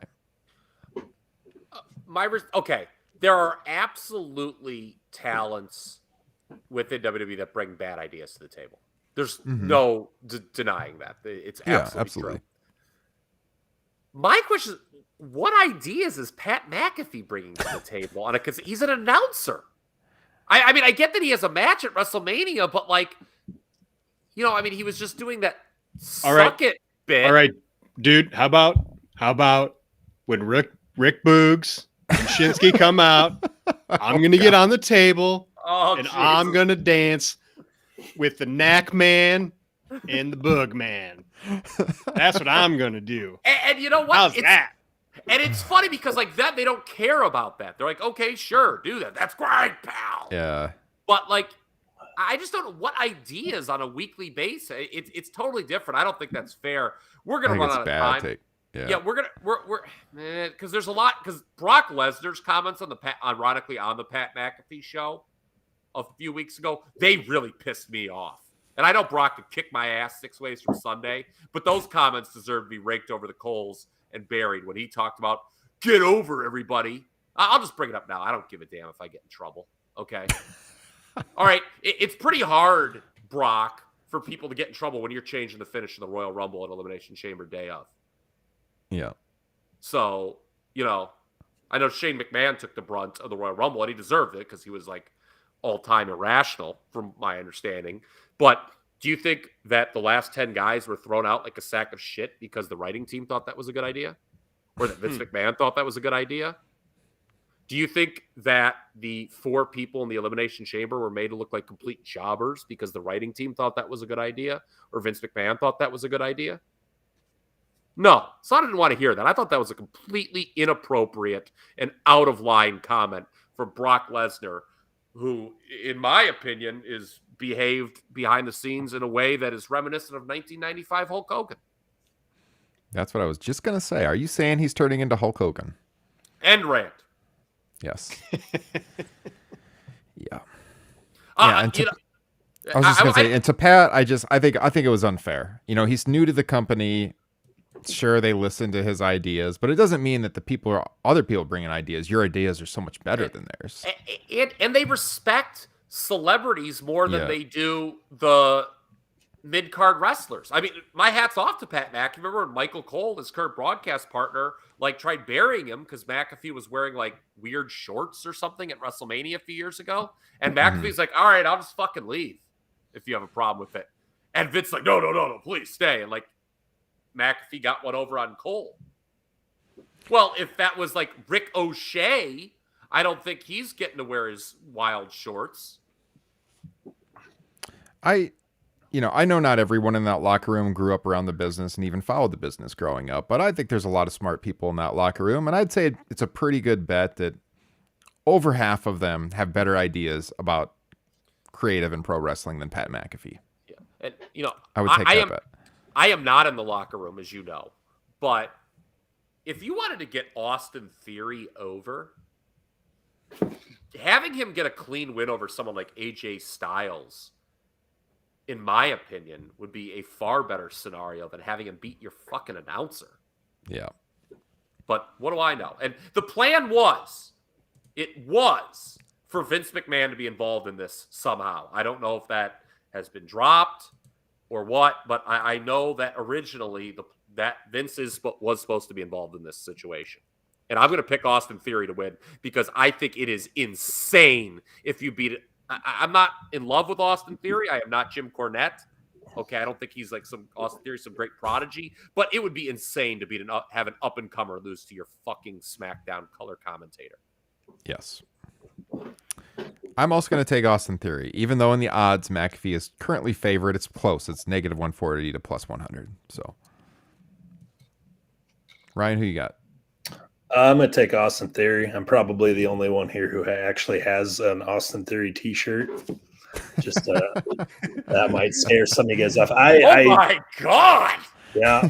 What? I was pretty high up on him when he came in. I think he's since that time has not been real great, but I just don't I don't see McAfee going over on him. I think that would be I don't know, your announcer beating a guy who I think Theory is probably going to be a major player like 5 years from now. Like, who's in your main matches? I think he's only like 25.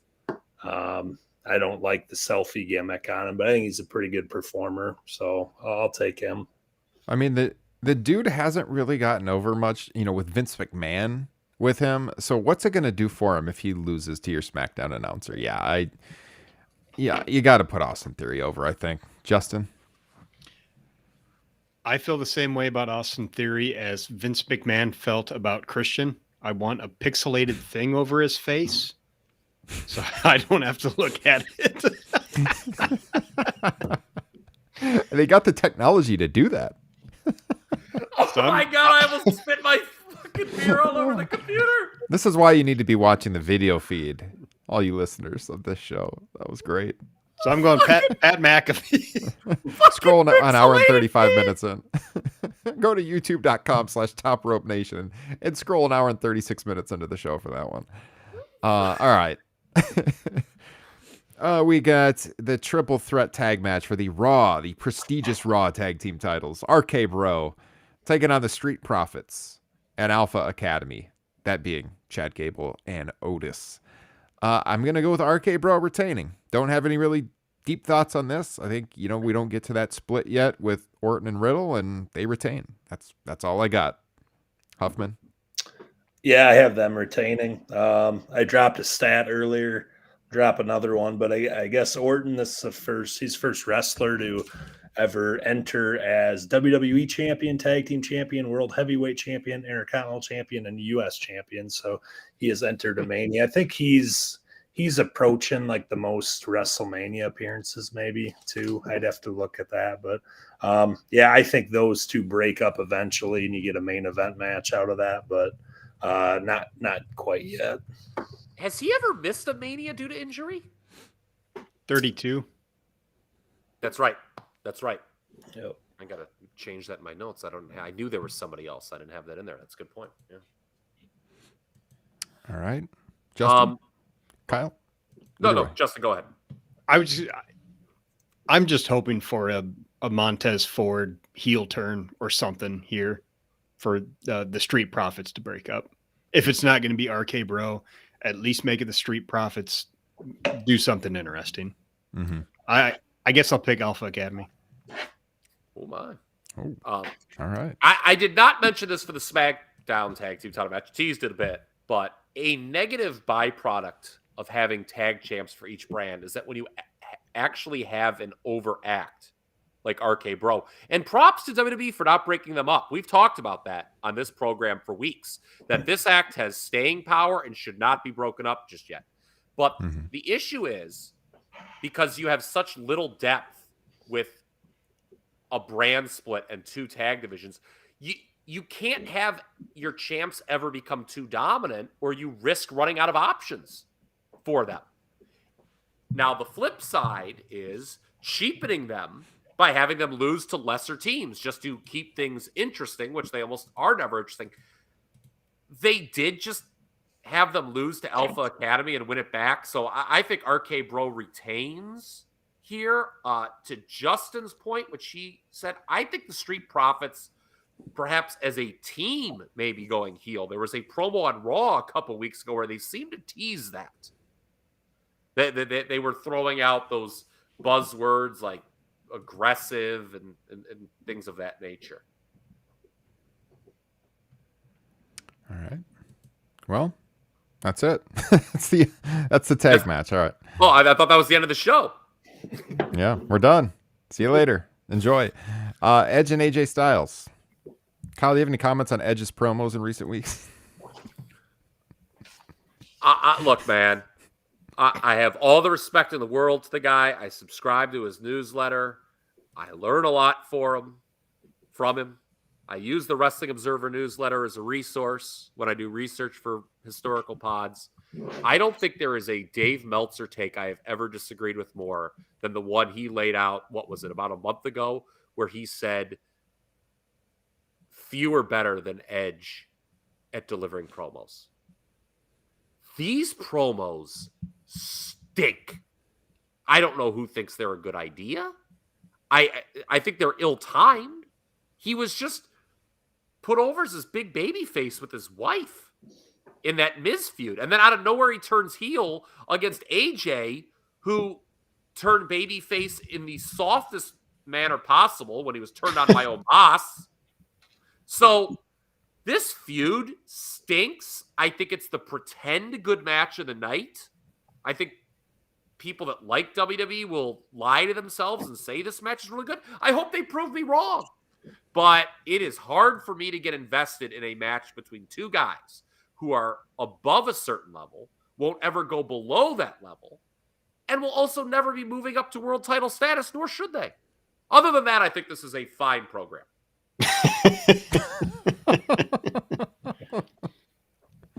And I don't care who wins. Justin? At all. The last time AJ Styles was in a dream match at WrestleMania, it was the beginning of the end for that show at WrestleMania 34. I have low expectations for this. And along with Kyle, I don't really give a shit about who wins. Because it doesn't matter. Yeah. This is the perfect match for what I always say about the pay-per-views. Good shows and vacuums. I think it is going to be a very good match if you view it as just a match. I think the issues surrounding it and how does it have importance, I don't think really matter at all. I think I will pick AJ to go over, but I think it'll be solid. I think you can count on a pretty good star rating for this one. But in the end, is this one that we'll look back on a couple of years from now? Probably not. But I think they'll have a solid match, but it won't really mean anything in the grand scheme of things. Ryan Huffman. If they start fighting over a backslide 10 minutes in, we're doomed. I like the matchup. I just haven't liked how they've gotten to that point. I think it was a very just like Edge coming out. Oh, I want to face somebody at Mania, and AJ's like, oh, I'll do it. Like, it's not very creative. I'm a little biased. AJ Styles for me is my favorite current guy. I think these two will deliver. I haven't seen AJ have too many bad performances, so I'll take them. I could see the winner of this match possibly being maybe that next title contender, not to win it, but just as they're going to need somebody out of here. And I feel like WWE maybe looks at this match as like the next biggest one on the card behind Brock and Roman. But my question is, when AJ ran out to accept Edge's challenge, was Seth Rollins on the shitter? Yes. And he still almost got inserted in the match. Yeah. Not only was he on the shitter, he was burning it down, Kyle. Hey! He was on there for a good 10 to 15 minutes. Speaking of the shitter, how about Omos's work Yeah.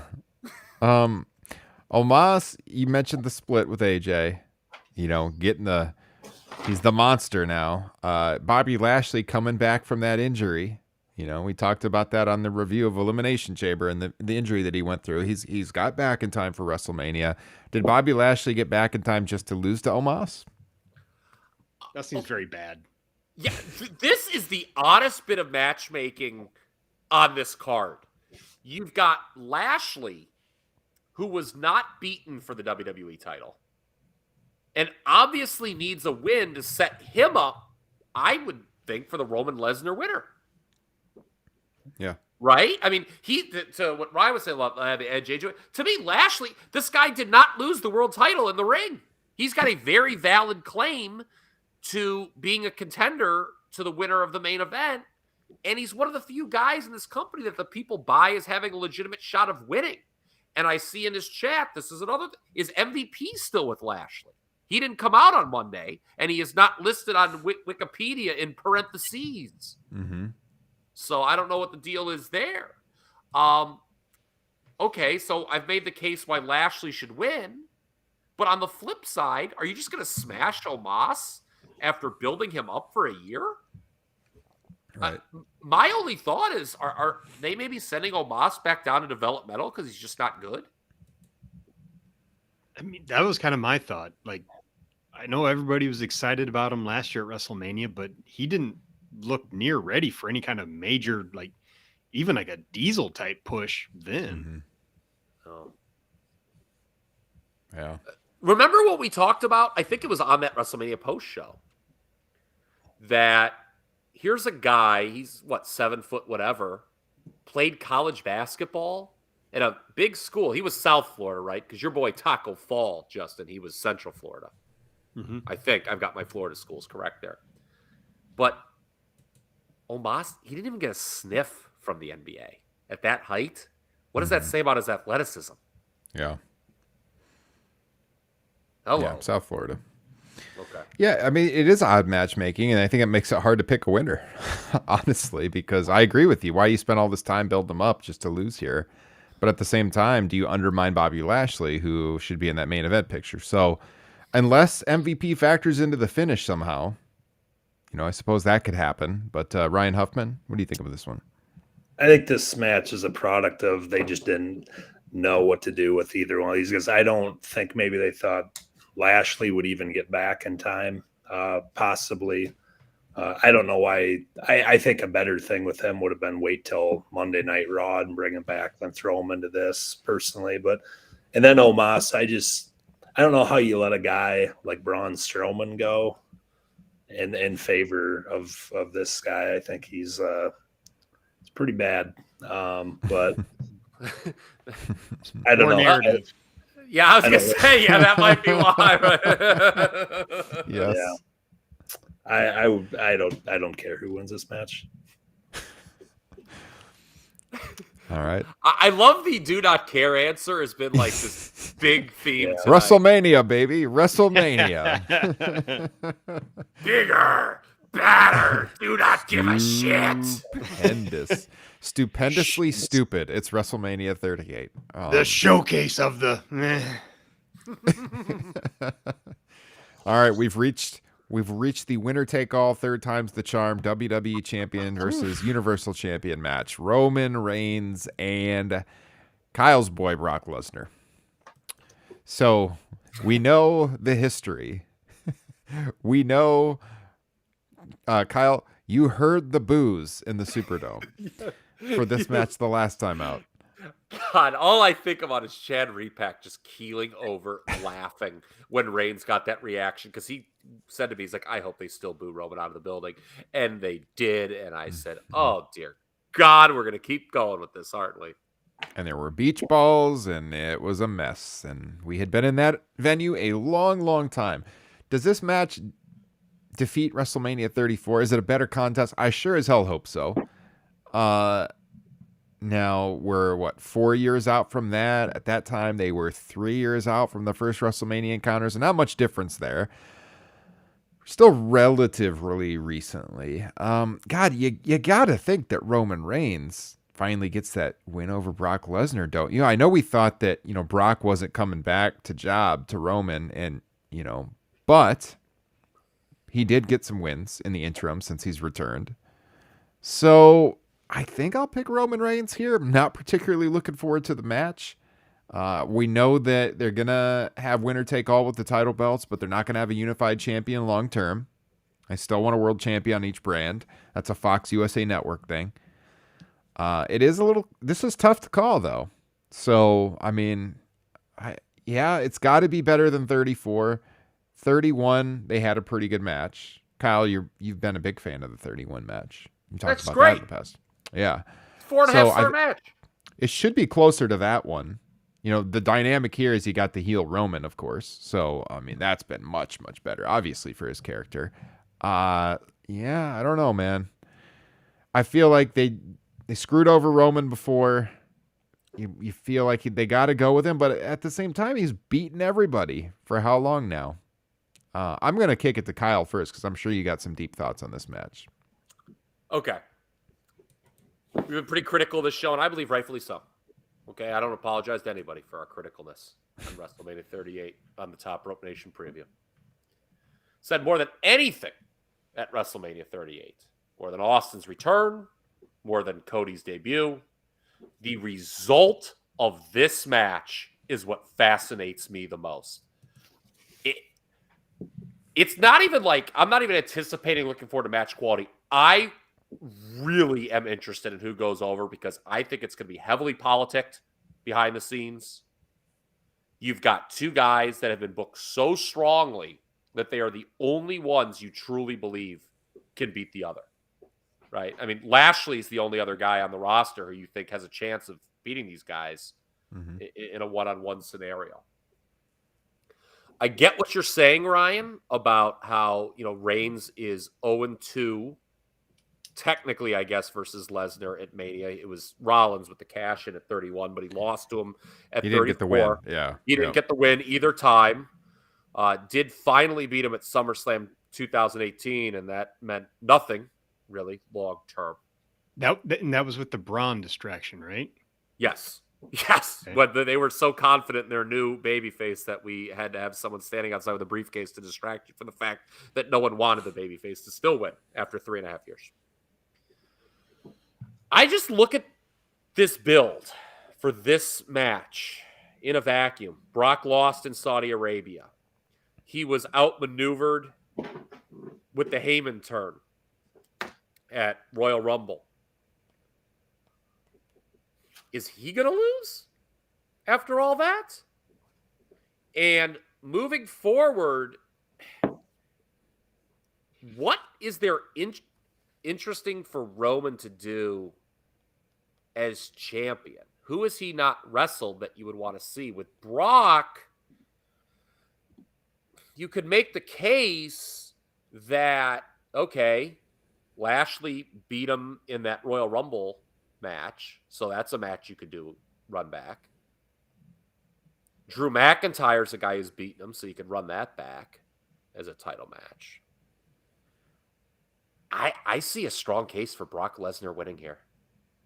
And I know no one is picking it. Everyone just assumed, but I don't know. He won in the most dominant way possible at the end of last year, WrestleMania. I don't know. What does Brock do if he loses here?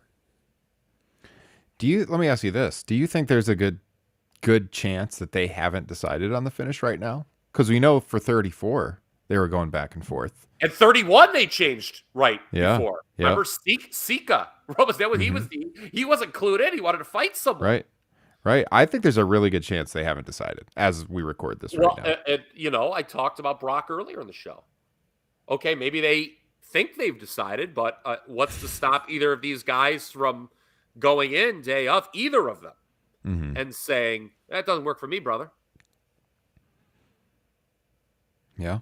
I mean, that would not shock me. It's fascinating in that regard. Yeah, I agree with you with what you wrote in the show notes. It's pretty fascinating. I don't know which way they're going to go. So there's intrigue. Agree with everything you guys have said. They've really put themselves in an awkward position because of the past results. And now with the baby face and heel dynamics and the story coming in this one, just looking at it story-wise, it would be weird if Brock didn't win. Considering their past and the fact that Brock is part-time and Roman is full-time, I think it would be even more weird if Reigns didn't win, if he did not get his win back from 34.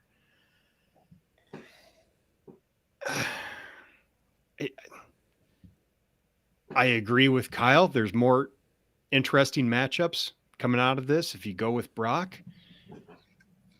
But they've got to be able to come up with something because this has to be Roman Reigns. It has to be Roman Reigns coming out of this. I don't know how you justify Reigns and his spot on the card and them telling us for years now that he is the man now. And then you look at his WrestleMania history with this other guy who is the man, one of the top stars of the 21st century in the company. And he's wrestled him 3 times at WrestleMania and he never gets a win over him. I think that just kind of undermines the narrative of Roman Reigns being the next guy in the lineage of top WWE stars, even though to the creative aspects of it, yeah, Brock winning would make sense. Kyle. No, I was going to say this, and it's not just the history, it's the history at WrestleMania specifically. Yeah, right? exactly. Yeah. And if, 3 Roman times. is unsuccessful 3 times against Brock Lesnar at WrestleMania, that looks bad. proverbial fly in the ointment here, and I'd be interested if Ryan Huffman has any ideas. We know the titles aren't staying unified for long.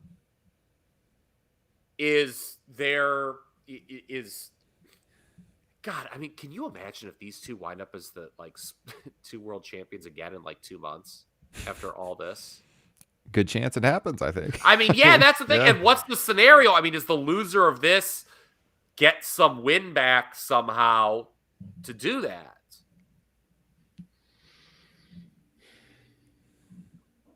I don't know. It is really fascinating to me.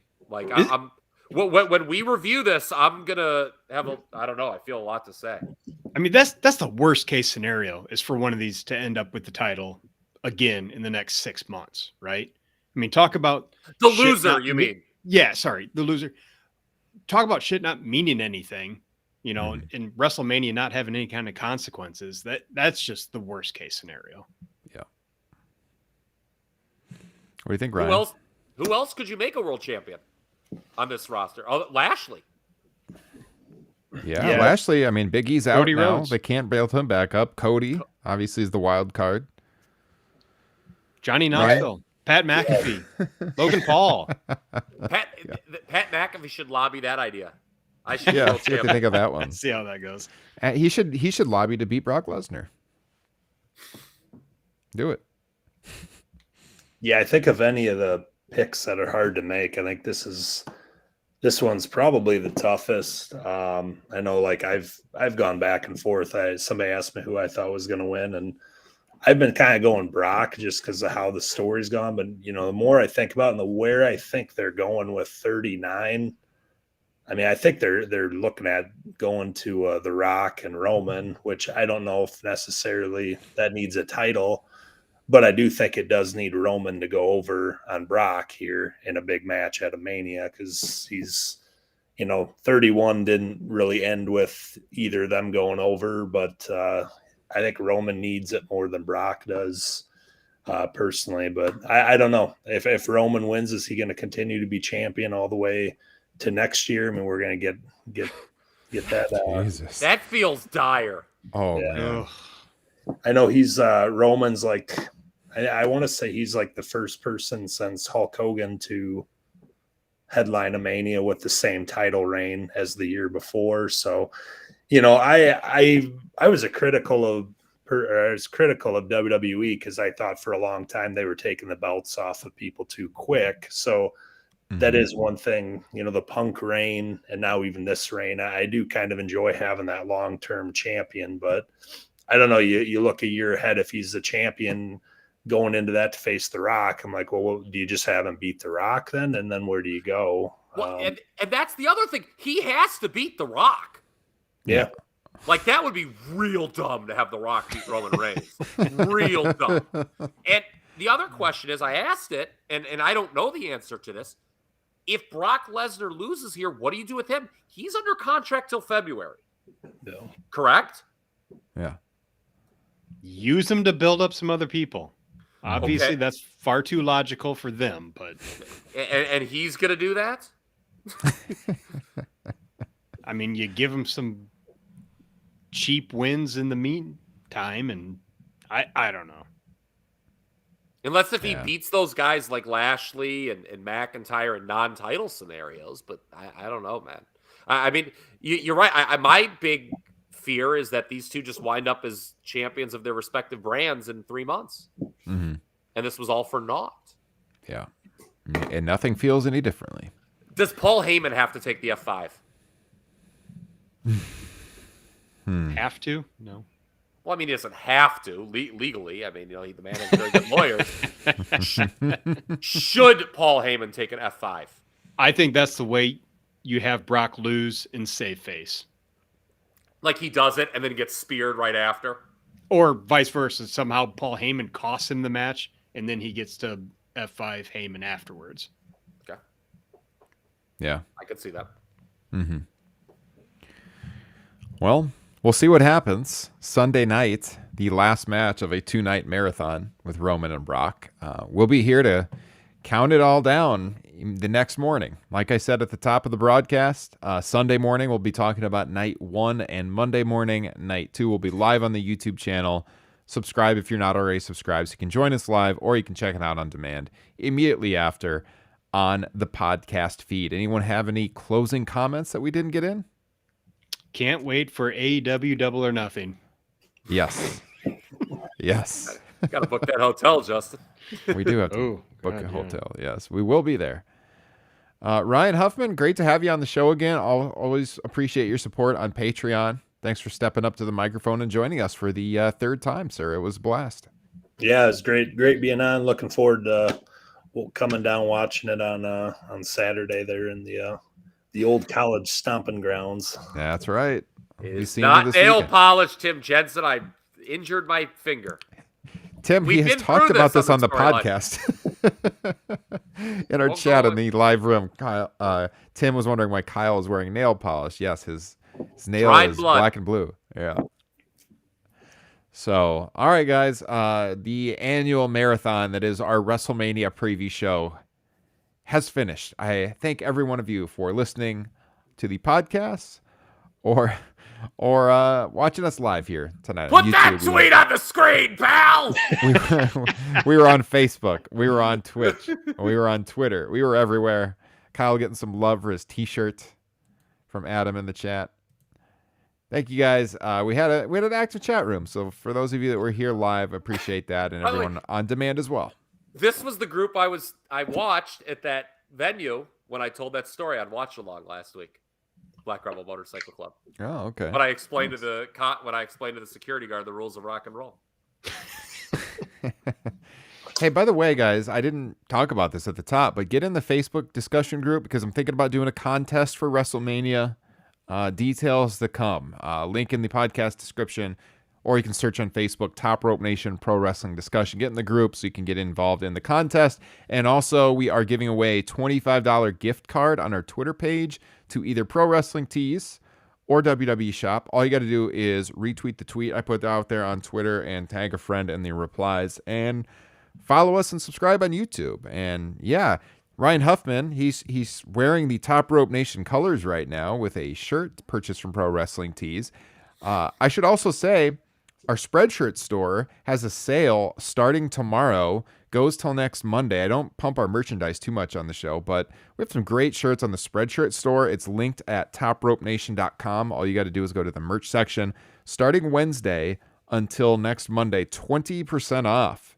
And they're super high quality shirts. That makes the t-shirts, I mean, it'll take them down to, I don't know, $15, $16, and they're soft style. They're great shirts, long sleeve shirts, pretty cheap. Sweatshirts and hoodies, pretty cheap as well. So if you want some Top Rope Nation gear, we appreciate that support as always. Check out topropenation.com.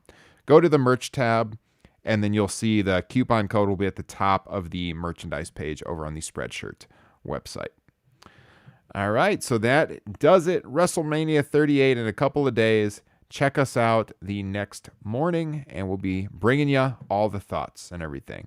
So for Kyle Ross, for Justin Joint, for Ryan Huffman, I'm Ryan Drosty. Kyle? Rick Boogs! I missed the camera. Take care, everybody. See you next time.